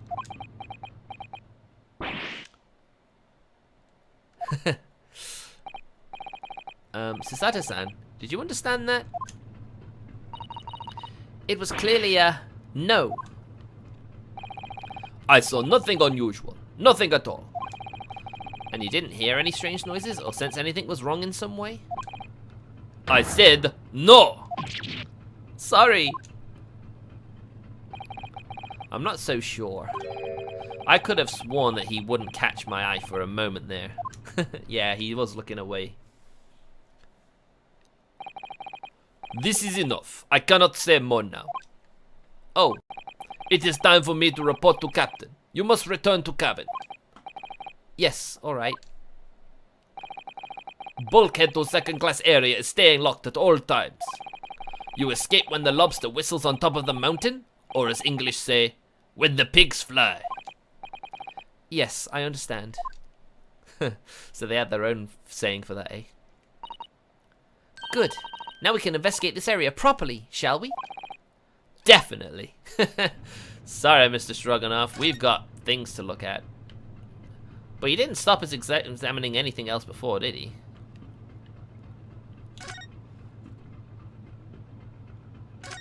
Now, let's see what this thing is. Ah, a trap for catching mice. Ah, so that's a big lump of cheese. Yes, we have plenty of those back home in Japan. Although they seem to be using a lump of chalk or something as bait. Let me see. Yes, I think that's what it's called. Cheese. I think that's what it's called. Damn. I'm struggling. Yes, I think that's what is called cheese. It's made from the milk of cows. Cheese? I wonder what that tastes like. You can't eat it, Naruhodo-san. This trap will snap shut on your fingers. Really? But... I suppose you're right. He wanted to do it. If she wasn't here, he most likely would have done it. You weren't actually going to try it, were you? All I've had to eat for the past couple of weeks is Kazuma's leftovers. You don't know how hungry I've been in that wardrobe. Poor you. I'll find a little snack for you later. Aw, Susato! What do you think this is? It's a very pleasing shape, isn't it? That's the emergency alarm. It's probably best not to touch it. Oh, an alarm. It says, press only in times of emergency. It looks as though it set alarm bells ringing all over the ship and brings the vessel to a complete stop. Oh, this I have to see. What are you doing, Naruhodo-san? You mustn't touch it. But this is an emergency situation. Just look at these handcuffs. You know full well that's not what the alarm is for. If you were to bring this vessel to a standstill for no good reason, you'd be in an even worse situation. You'd be shark bait, that's what you'd be. I wish everything would just stop. This ship included. If you have to do something foolish, at least make it something that does not affect anyone else.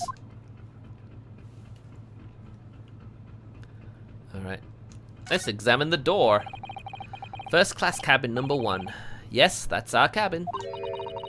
Not our cabin, it's Kazuma-sama's. Sorry? Your accommodation is confined to the wardrobe inside the cabin. You know how to make a stowaway feel small, don't you? As small as the wardrobe I've been calling home. These cabins are the finest on the ship. My own cabin in steerage is number 539, by the way. 500 and... How many cabins are there? And here's the door next door. This is it. This is the cabin next to ours. The one the ventilator connects to.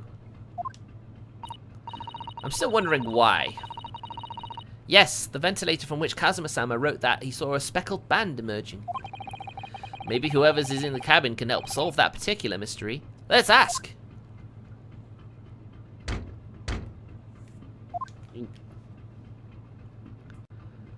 No response, eh? No answer. We're out of luck, it seems. There's no one in there to help with our inquiries. How annoying. Ah! What was that? It came from inside the cabin. Such a high-pitched scream. It must have been a woman. Stand aside! I am about to break the door down. Mr. Sholmes! I shan't be stopped. When the fit is on me, I revel in kicking doors off their hinges. Please, wait, Mr. Sholmes. That door doesn't appear to be bolted. It doesn't?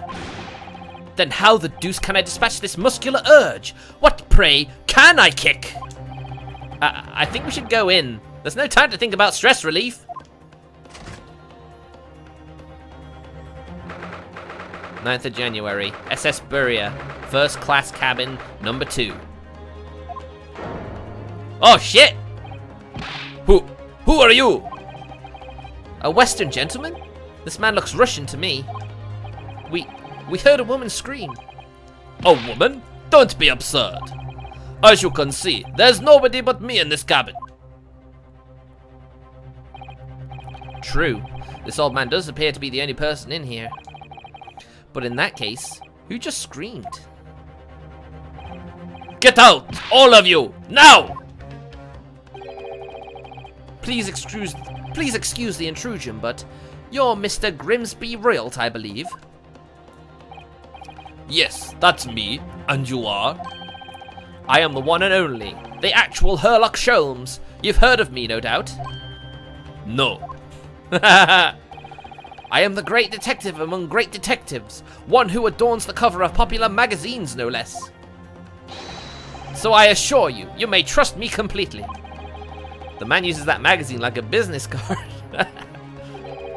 A detective? I do not trust detectives. We distinctly heard a scream emanating from within these walls. But there wouldn't appear to be a lady concealing herself within the wardrobe this time. So might I be so bold as to ask you to open that small traveling case? Why the traveling case? There's a bigger bag in the corner! What? Don't be stupid! How could anyone fit in a small trunk like that? Well, it's quite fashionable these days, is it not? Traveling inside one's trunk. Don't look at me. Oh, what the? Oh my, did you see that, Mr. Naruhodo? Yes, the case just shook. Leave, now! Otherwise, I'll call the steward. So this is Kazuma's neighbor, Mr. Grimsby Roylott. There's no doubt about it. This strange Russian man is hiding something. I couldn't agree more. Let's see if we can find some clues before the burly sailor returns. He's in the wardrobe. It's like, I don't think whoever it is could fit in here. Man, why are all the shelves askew here? What do you think you're doing? Ah! This is my cabin. Get out! Could we just have a quick look inside your traveling case, perhaps? No! What a pity. I think we're out of luck. I think you're right. There doesn't appear to be any more we can do. I agree, but there may be someone else who can help. Perhaps that great detective could get somewhere with Mr. Roylott.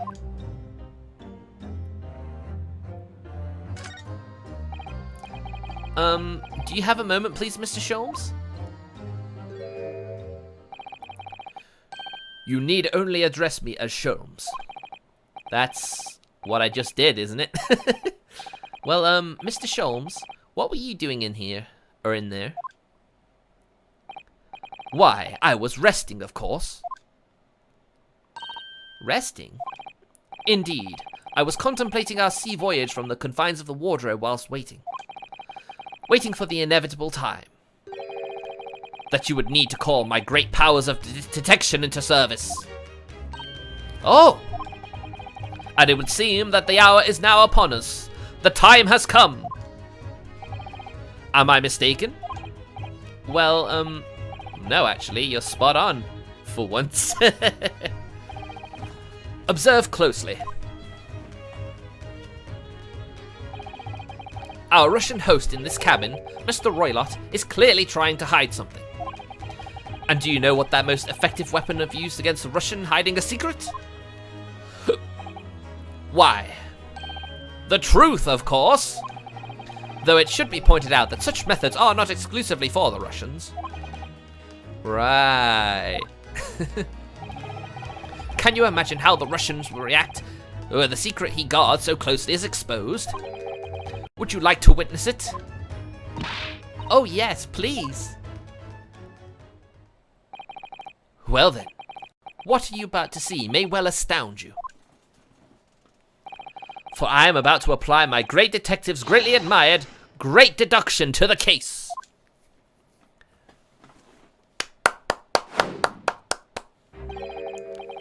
Could this man be a more hackneyed portrayal of a dubious Russian, I ask you? What? From time to time, it occurs to me. Is the fellow dubious on account of his Russianness, or Russian on account of his dubiousness? I really don't think either of those things should be occurring to you. Or anyone. That's right. And Mr. Sholmes... I know this man's beard and dark glasses are hard to ignore, especially on first meeting, but I once read, it is a capital mistake to theorize before you have all the evidence. It biases the judgment. Shh! I must have complete silence.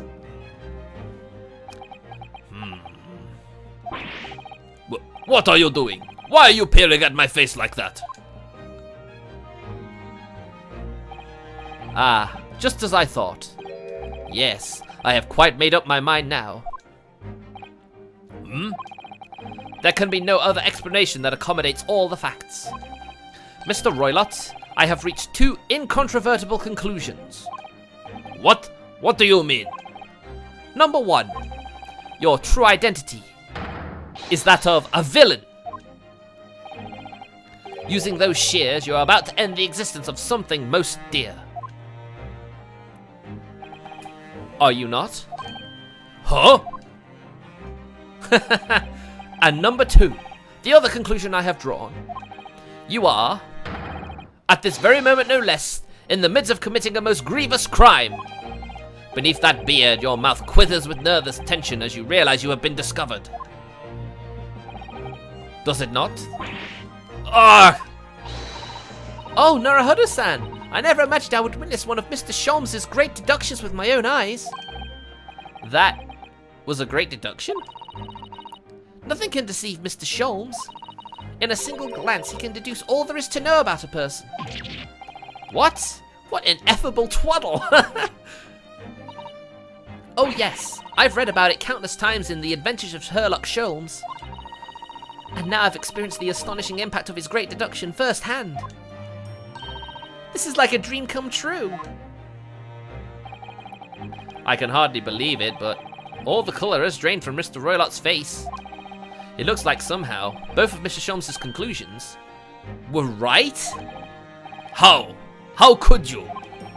How could I possibly know such things, you wish to say? Very well then. I shall elucidate. I shall explain how it was that I arrived at this pair of conclusions. So do I cordially invite you upon a journey of logical discovery. Let us board the train of reasoning. Put plainly, let us work through my deductions together. The great deduction. The game is afoot. Topic 1. Old man's identity. Conclusion? So, the dubious-looking Russian, Mr. Roylott, obviously what catches the eye in the first place is the enormous pair of shears in your hand. Now we ask ourselves, what could you possibly want with such an implement? The answer, of course, is staring us in the face. You were on the verge of using the shears to cut away a copious beard, you sport! Now, moving on.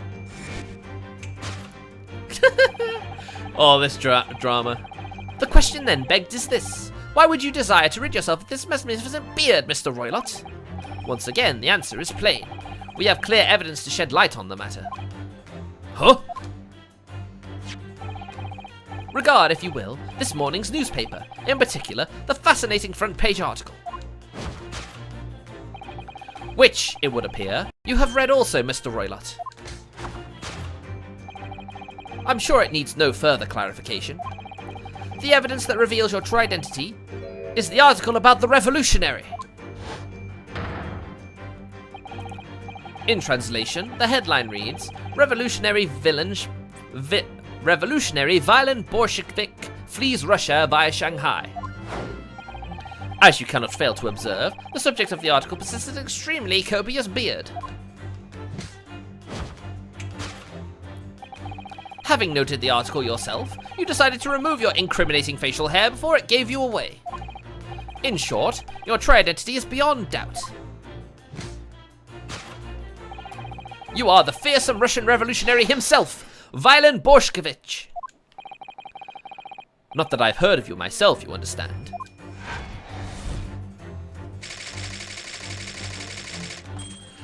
A revolutionary on the run.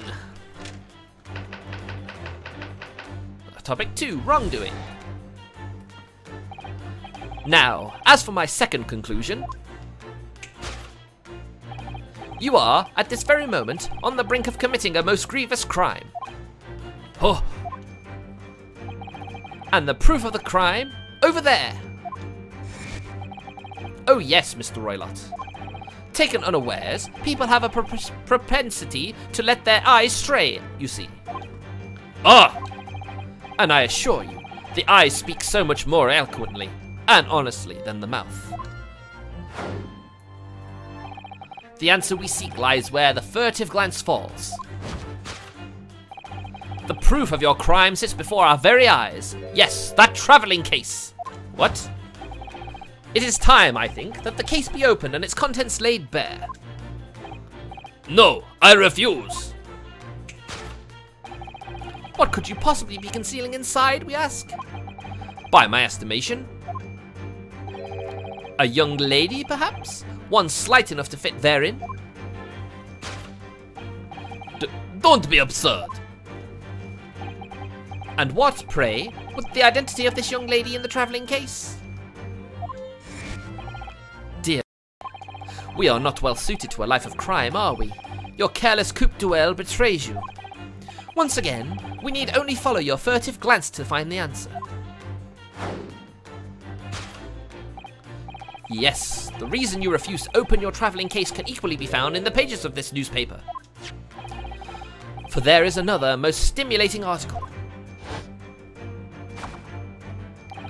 If we turn from the fleeing revolutionary to the back page,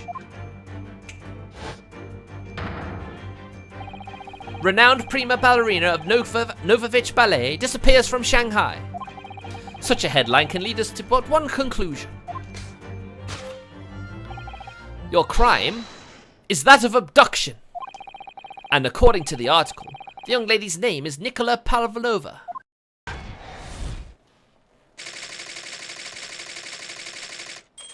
Kidnapping of a young ballerina. Thus concludes Herlock Sholmes' great deduction of this Russian enigma, EmEmGameplay. Very impressive.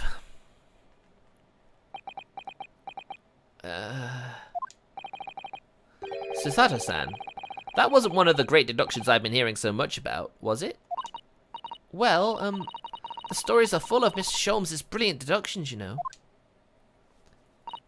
But that did seem a little different somehow. Excuse me, Mr. Sholmes. Could you come over here for a moment?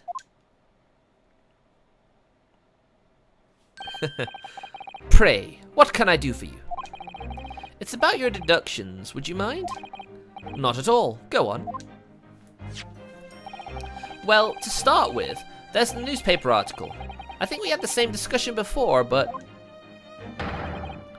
these two men look nothing like each other. Ah yes, I recall our discussion earlier, and at the time I believe I told you that the man is a revolutionary, well able to revolutionize his own appearance. In fairness to Mr. Sholmes, Mr. Roylott does look more like this man than you do. That's not the point. And another thing, the part about him abducting the ballerina? Indeed, a truly startling revelation. At first glance, the case would appear too small to accommodate a young woman. Not just at first glance, it is too small, clearly. You'd be looking to fit a 5-year-old child into that case, even if you pushed really hard. I don't suppose the missing ballerina is a 5-year-old child, is she? You mean you don't know? No, the young lady is 15. No, I didn't know. How could I? Well, if she's 15, then 10 years worth of her would be poking out from that case. Some years ago, I read something pertinent, I believe. A troop of men consuming vinegar daily in order to promote a certain litheness in their bodies. Vinegar? For such a sour bunch, it would surely be simplicity itself to contort oneself into the confines of that small case. Oh dear, you might be thinking of contortionists in the circus, Mr. Sholmes. Ugh, this whole thing is turning into a circus. It sure is. Mr. Naruhodo, something's occurred to me, but Mr. Sholmes' deductions just now. I think his powers of observation are, well, magical. His eyes cut to the heart of the matter almost instantly. It's just where he directs his attention and his logic that seem a little off. Your idea of a little may be a little off itself, Miss Susato. It's just one or two key words in his deductions that seem to let him down. So I was wondering if we might perhaps tactfully switch them for alternatives. What do you think? Switch some keywords in his deductions. Yes, but very tactfully. I feel sure if we could do that, we'd unlock the true genius of Mr. Sholmes' great deduction. So basically, he gets to the right conclusion, but his logic building up to it is not always sound. Precisely the thought that was going through my own mind. This man is a lot of work. At times, I wonder how anyone puts up with me. It's not that funny. Ah, and you, my good fellow. Sorry? Take a moment to look at your wrists. My wrists? Ah, where are your handcuffs? Huh? How did... I felt they may hinder your ability to follow me in our, dance of deduction. I don't believe it. Mr. Sholmes, you are a marvel. And don't worry, I shall restore the shackles to your wrists when we are finished. I'm not worried. In fact, I'd rather stay like this. So, let us begin. Herlock Sholmes is proud to present his Logic and Reasoning Spectacular. Let's take a gulp now. Course correction. Hold it, Mr. Sholmes!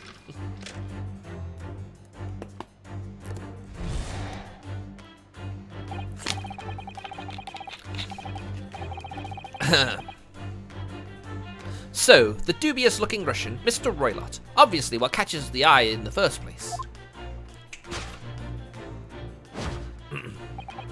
is the enormous pair of shears in your hand. Now we ask ourselves, what could you possibly want with such an implement? The answer, of course, is staring us in the face. You were on the verge of using the shears to cut away the copious beard you sport. I'm not sure.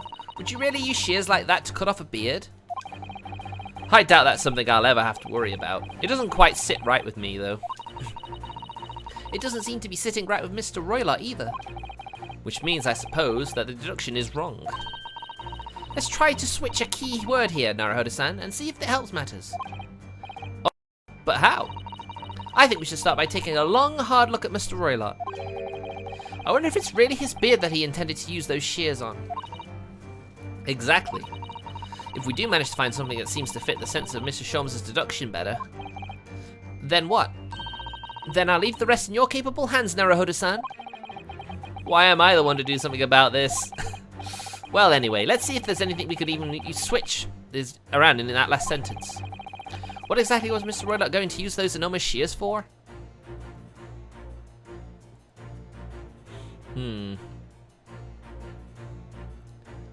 Golden locks. Haha. What the? What's this? It looks like a cascade of stunning golden locks. No. The color is not the point. The point is, what's it doing on the back of Mr. Roylott's head? That's interesting, isn't it?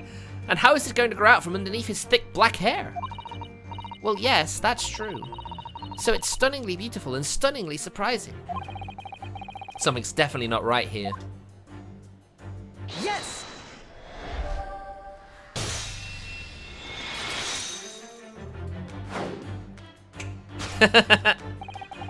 You are on the verge of using the shears to cut away the golden locks you sport. Indeed, you have identified the precise detail I was intending to expose. Such lush golden hair certainly does not befit an old man. You're not a man at all. You're a woman, and judging from the length and sheen of your hair, one still very much in her youth. Oh no! If only I had managed to cut off my hair, no one would have suspected. The question then begged is this: why would you desire to rid yourself of these magnificent locks? Once again, the answer is plain. We have clear evidence to shed light on the matter. Ugh. I'm sure it needs no further clarification. The evidence that reveals your true identity is the article about the revolutionary. No. Well, that was a shock. I had no idea that old man was really a young woman in disguise, did you? What? Why are you staring at me like that? Yes, it was a surprise, Naruhodo-san. You're enjoying this, aren't you? Sorry? You look like you're in the element as you dance around the room deducting the fact with Mr. Sholmes. I'm just doing what we agreed. I'm not having fun or anything. This is strictly business, not strictly come... Yes, I understand. Say no more. Oh, I was making a Strictly Come Dancing reference. God damn it. God damn it, game. Well, anyway, let's focus on this next part of Mr. Sholmes' deduction, shall we? The evidence that he's picked out doesn't fit the facts at all now. No, that's true, given that Mr. Roylott is actually a woman. Exactly, he, or rather she, Can't possibly be this merciless revolutionary. I suppose it's because the deduction as a whole has taken a different direction now. Yes. Let's switch the evidence for something else. Something that fits the facts as we now understand them. For some reason, this woman needed to try to hide her true identity.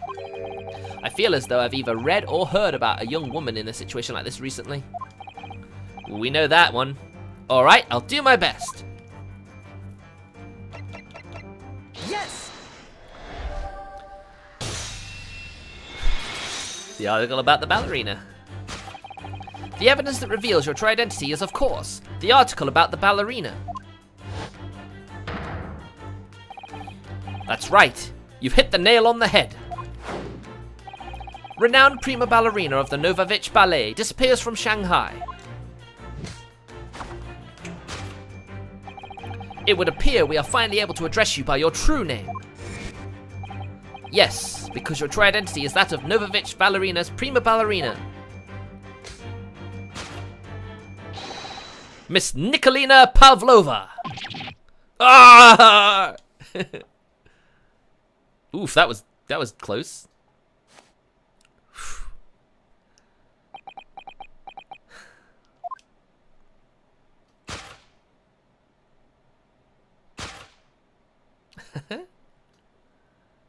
Surprise! She's very beautiful.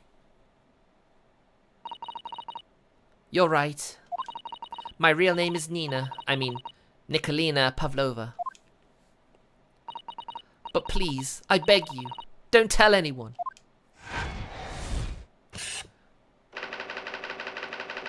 It's a ballerina on the run instead. Sold. Topic 2.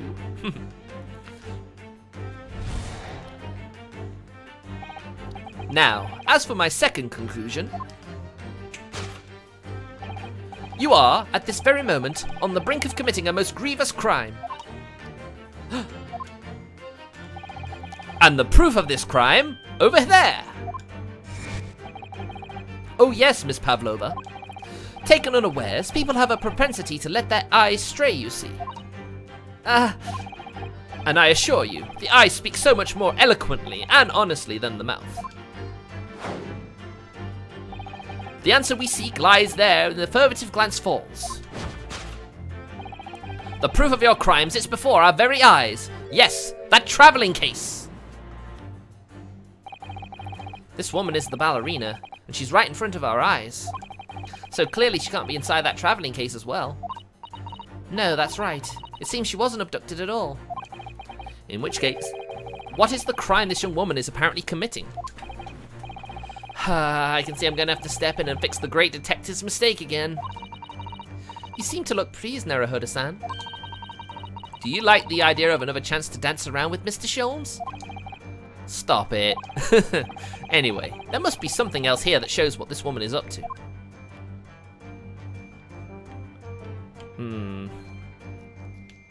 What are we looking at here?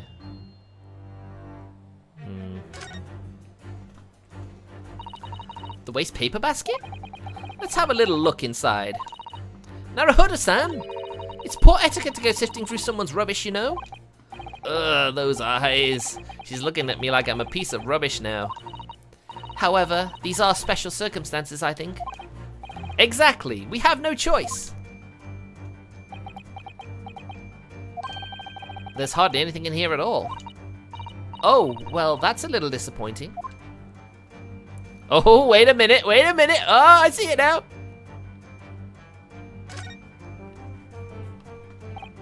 Wow, look at this dazzling tiara. I've never seen anything like it. Are those real diamonds, do you think? Oh, Naruhodo-san, try it on. What, me? Isn't it usually girls who wear tiaras? Wouldn't you like to try it on? Oh no, I couldn't possibly. It's far too beautiful. Aw, oh, come on, don't play yourself down like that. Why does this tiara look familiar? I feel like I've seen it somewhere recently. Yes!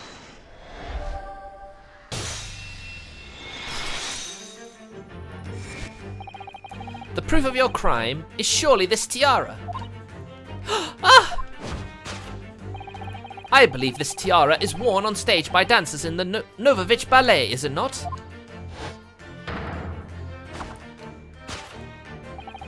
Indeed, it would appear to be identical to the tiara pictured here in this newspaper article. And if the reporting is to be believed, it's an item worth 20,000 rubles. In summary, the crime you have committed is theft. Oh no! Yes, you left your ballet troupe unlawfully taking their precious tiara with you. Ah!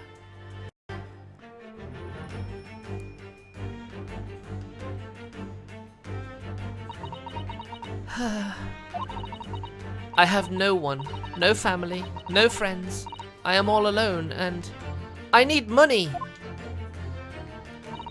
But I did not steal the tiara. It was a present from, how do you say, an earl of Prussia? It belongs to me. This girl is only 15 years old and she's run away all by herself. She must have been extremely lonely.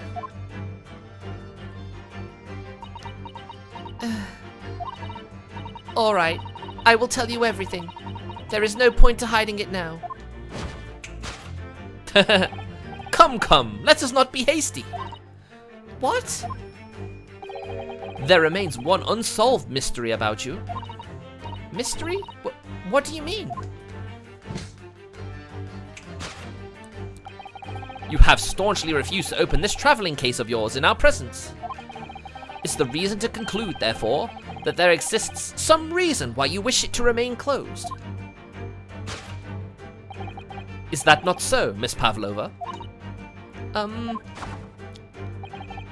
My dear girl, there is no sense in playing games with me. Nothing escapes my attention. Indeed, I have a very good idea of the contents of your case, even before I have even laid eyes on them. Dear me, we are not well suited for a life of crime, are we? You careless coupe de well betrays you. Once again, we need only follow your furtive glance to find the answer. Yes, the reason why you refuse to open your case is written in the books on this shelf. What? He's completely changed tack with his deduction now. I think Mr. Sholmes is adapting his logic to the change in circumstances, don't you? Maybe, but why he suddenly brought the bookshelf into all this? It's just a wild guess, surely. Yeah, it could only be a wild guess. Oh, do you think so? Well, it doesn't seem likely that the reason why this young woman doesn't want us to open her case would have been written in a book that doesn't even belong to her. Yes, that's true, but still. Miss Pavlova certainly did cast her eyes in that direction. I noticed it myself. Then there has to be another reason why she won't open her case. And it must be somewhere in the same area of that where her gaze is involuntarily drawn. I agree, that's the only answer. Whatever she has hidden inside that case should be revealed by following her gaze in the direction of the bookcase. I mean, he may only have just done that, but surely, you know.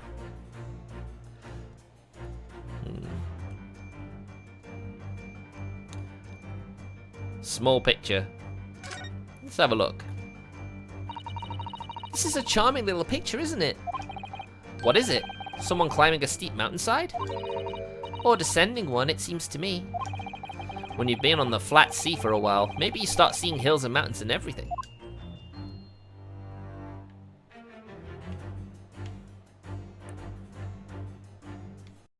What about the cabin door? It's a metal door, the same as in Kazuma's cabin. Yes, and the rather slim bolt is the same as well. Well, if Miss Pavlova was actually glancing over at the door here instead of the bookcase, that would suggest a desire to run away from this cabin. Maybe. Rules of passage. These are the rules of passage for traveling aboard the SS Buria. Passengers must not keep weapons or other dangerous objects in their cabins. Pets are also strictly forbidden. Ah, could it be that? There is exactly the same notice in our cabin too. I wonder what happens if you break the rules. Oh dear, I'm sure the punishment will be severe, Naruhodo-san. You'd probably be left to drift in the freezing cold ocean. Or shut inside a tiny wardrobe for days on end. So I've actually been serving time for weeks now, have I? I think it's that. Yes! go, baby!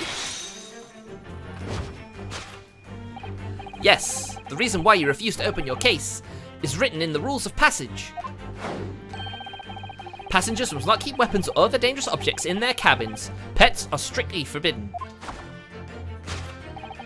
Inside that case of yours is something forbidden from the carriage on this vessel.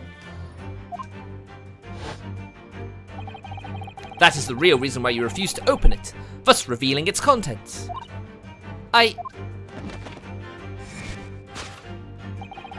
As we've seen, the trunk wobbles from time to time, but no weapon or other dangerous item would move of that its own accord. Which leaves but one possibility, Miss Pavlova. Inside your traveling case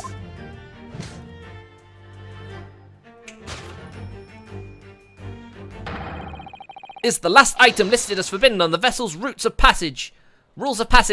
A pet! Ah! Got her!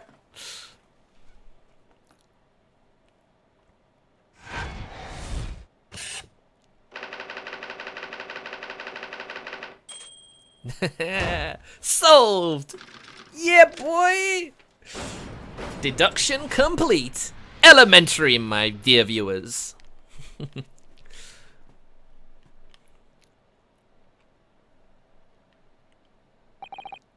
So clearly, you aren't who you said you were. No, I am not Grimsby Roylott. My real name is Nikolina Pavlova. Everything you said was correct. You absconded during one of your ballet company's performances in order to escape your homeland. Later that same night, you stole aboard this vessel. Which couldn't have been easy. The Burio is a huge steamship with a vast crew. Could she really have snuck on board without being noticed? I mean, I did know I only had one viewer, that's why I said dear viewer. But that's mainly for YouTube. I at least get some views on these. Could she really have snuck on board without being noticed? In order to obscure your true identity, you somewhat recklessly took the guise of an old gentleman. And you intended to sever all links with your past by severing your long hair. Yet to a woman, hair is no trifling matter. My personal recommendation is to leave well alone. So, if it was just you about to cut off your own hair, who was it that let out the scream we heard from outside the cabin? That veritable tinkling of a bell? Why, none other than this young lady, naturally. More like a full set of pipes, if you ask me. I was so scared when I ran away in Shanghai. I was sure they would come looking for me. That's why I decided to, how do you say, disgust myself, so no one would recognize me? As a result, you transformed yourself into that questionable old man, I see. I put on the fur hat and fake beard. Then, just before you came in here, I saw in the newspaper. Right on the page, there was a picture of me. I was so frightened, I couldn't stop from screaming. I knew that if I didn't change my appearance completely, they would find me. So I decided to cut all of my hair as fastly as possible. I picked up the scissors in my hand and... At that precise moment, we walked in through the annoying unlocked cabin door. It's only annoying because he wanted to break it in. Things happen like that sometimes, don't they? Things do indeed happen like that, from time to time. Are those two even talking about the same thing? Probably not. There's just one more thing I'd like to know. What exactly do you have inside your traveling case? You were right. It is my dear friend inside. My only friend in the whole world. Please, don't tell anyone. If the captain finds out, if you say to any of the crew... Your secret is safe with us, I assure you. But in return...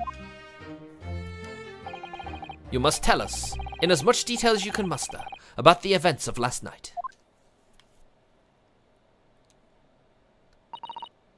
Yes, alright. I will tell you. Well, Mr. Naruhodo? Wasn't it something, Mr. Sholmes' great deduction? It was certainly something, yes. I'm just not entirely sure what. But at least Miss Pavlova has agreed to tell us what she knows. That's incredible. Indeed, it is incredible. Ah, and one more thing. Oh, yes? What? Observe your wrists. My... Ah! Ah! Your hands are cuffed again! What? But how?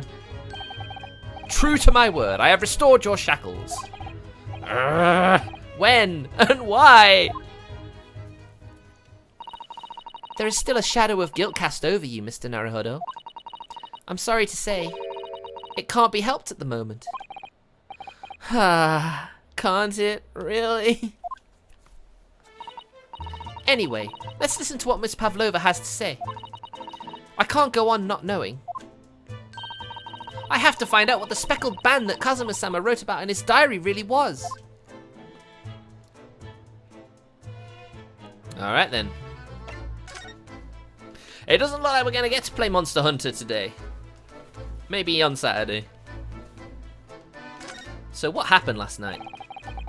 Did you know that someone was killed in the cabin next door to this one last night? One of the crewmen told me this morning when I was eating breakfast. The man who died, he was a friend of mine.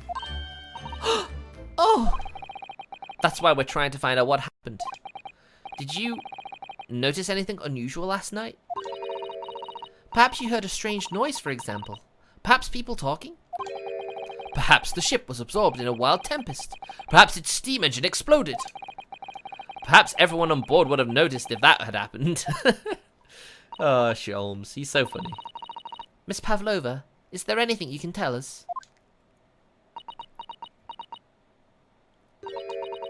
I don't know. I'm sorry, but all I could think about last night was what I had done and whether they would find me. I didn't notice anything that was happening around me. Oh, I see. So running away, eh? You've run away from your ballet company, haven't you? The Novovich Ballet? Yes. I am traveling to Great Britain, and from there, I want to go to America. I will never dance again. I want to forget everything about the ballet. I will start a new life. You wish to forget? A challenging proposition.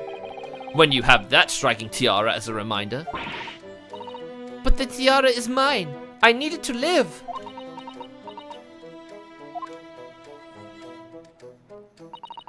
I have no money of my own. The Novovich Ballet gives us only a little food and water, and we must dance all over the world. I had to run away. I had no choice. If I stayed, it would have killed me. So you ran away to protect yourself? Yes, and the crew of this ship, they have all been kind to me. They let me come on board, and they said I could hide in this cabin. If that is indeed the truth, Miss Pavlova, it creates a most intriguing conundrum. Yes, it does. What do you think about it, Mr. Naruhodo? Me? Oh, well, yes, of course. I think we should hear Miss Pavlova's explanation. To what conundrum, I'm not sure, but... The conundrum, eh? Let's hear it. Miss Pavlova, allow me to pose you a riddle.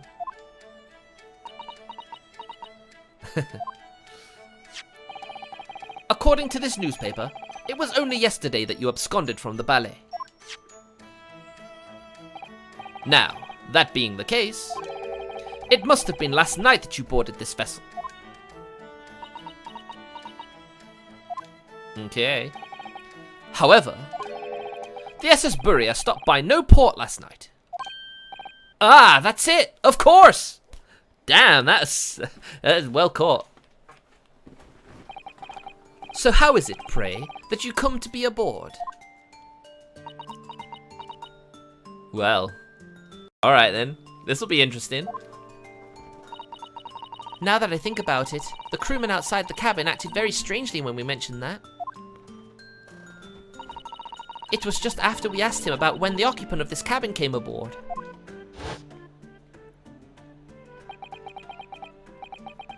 That is none of your business. Yes, you're right. He did seem to be hiding something.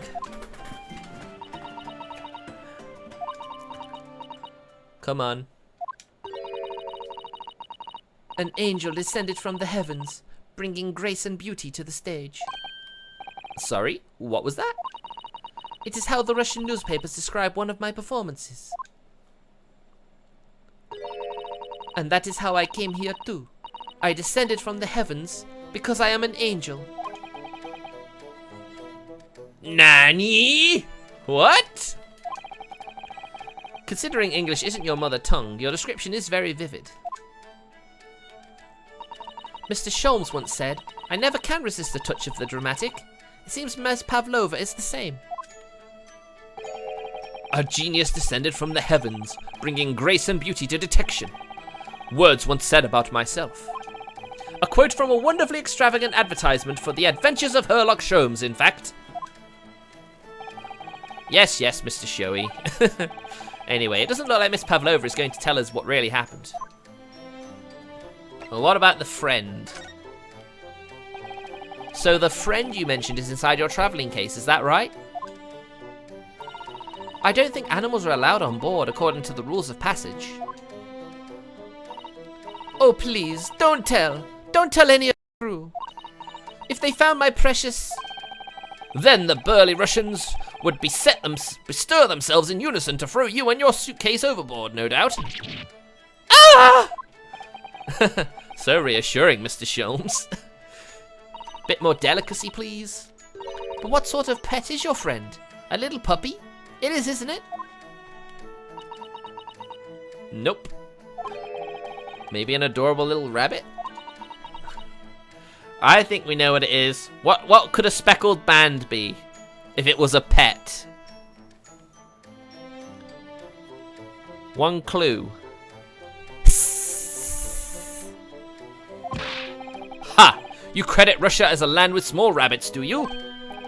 Oh, don't they have small rabbits there then? You may well ask. I have no idea.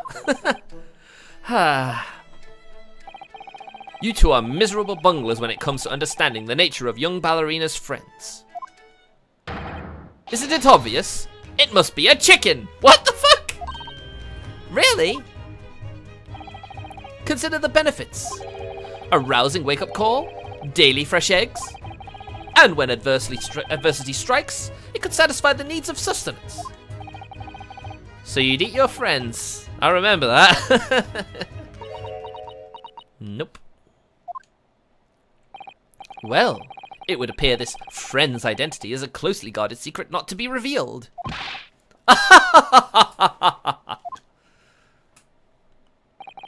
She obviously doesn't quite trust us yet. There's something I should like to show her, I think. Maybe she might be able to shed some light on it. Looks like we gotta show her something. I wonder. That's the only thing with any Russian in it, so maybe that's what I need to show her? I mean, I know doing this doesn't affect you. Miss Pavlova, would you take a look at this? Oh, looks like no. I don't know. I don't know anything. Mr. Naruhodo, you're frightening the poor girl. Oh, sorry. I wasn't trying to. Alright,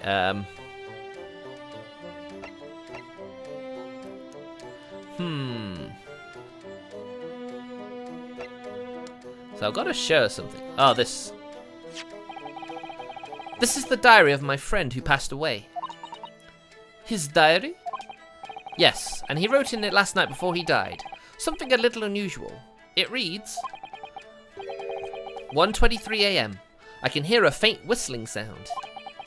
And then a few minutes later, 1:35 a.m. What looks like some sort of speckled band is dangling from the ventilation grill.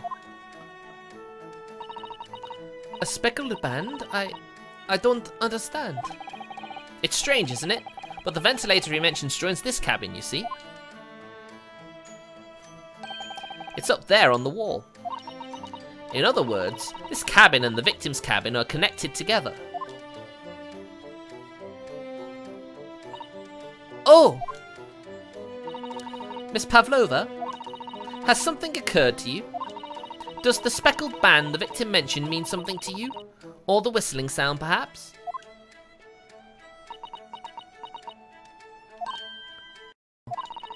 I don't know anything. Oh.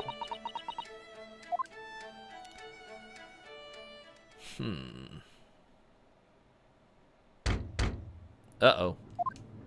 Who could this be? Excuse me, Mr. Roylott. Yes. What? Wow, she's fast. Captain would like to speak with you. You must come to Captain's quarters at once. Please. All right, I will come now.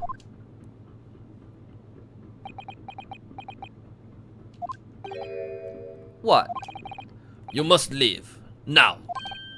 Oh no, it's fine. Don't mind us.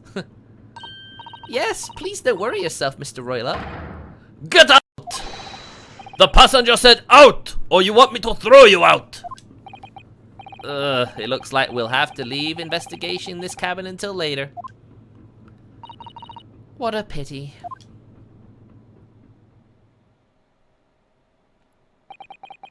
And so we lost our chance.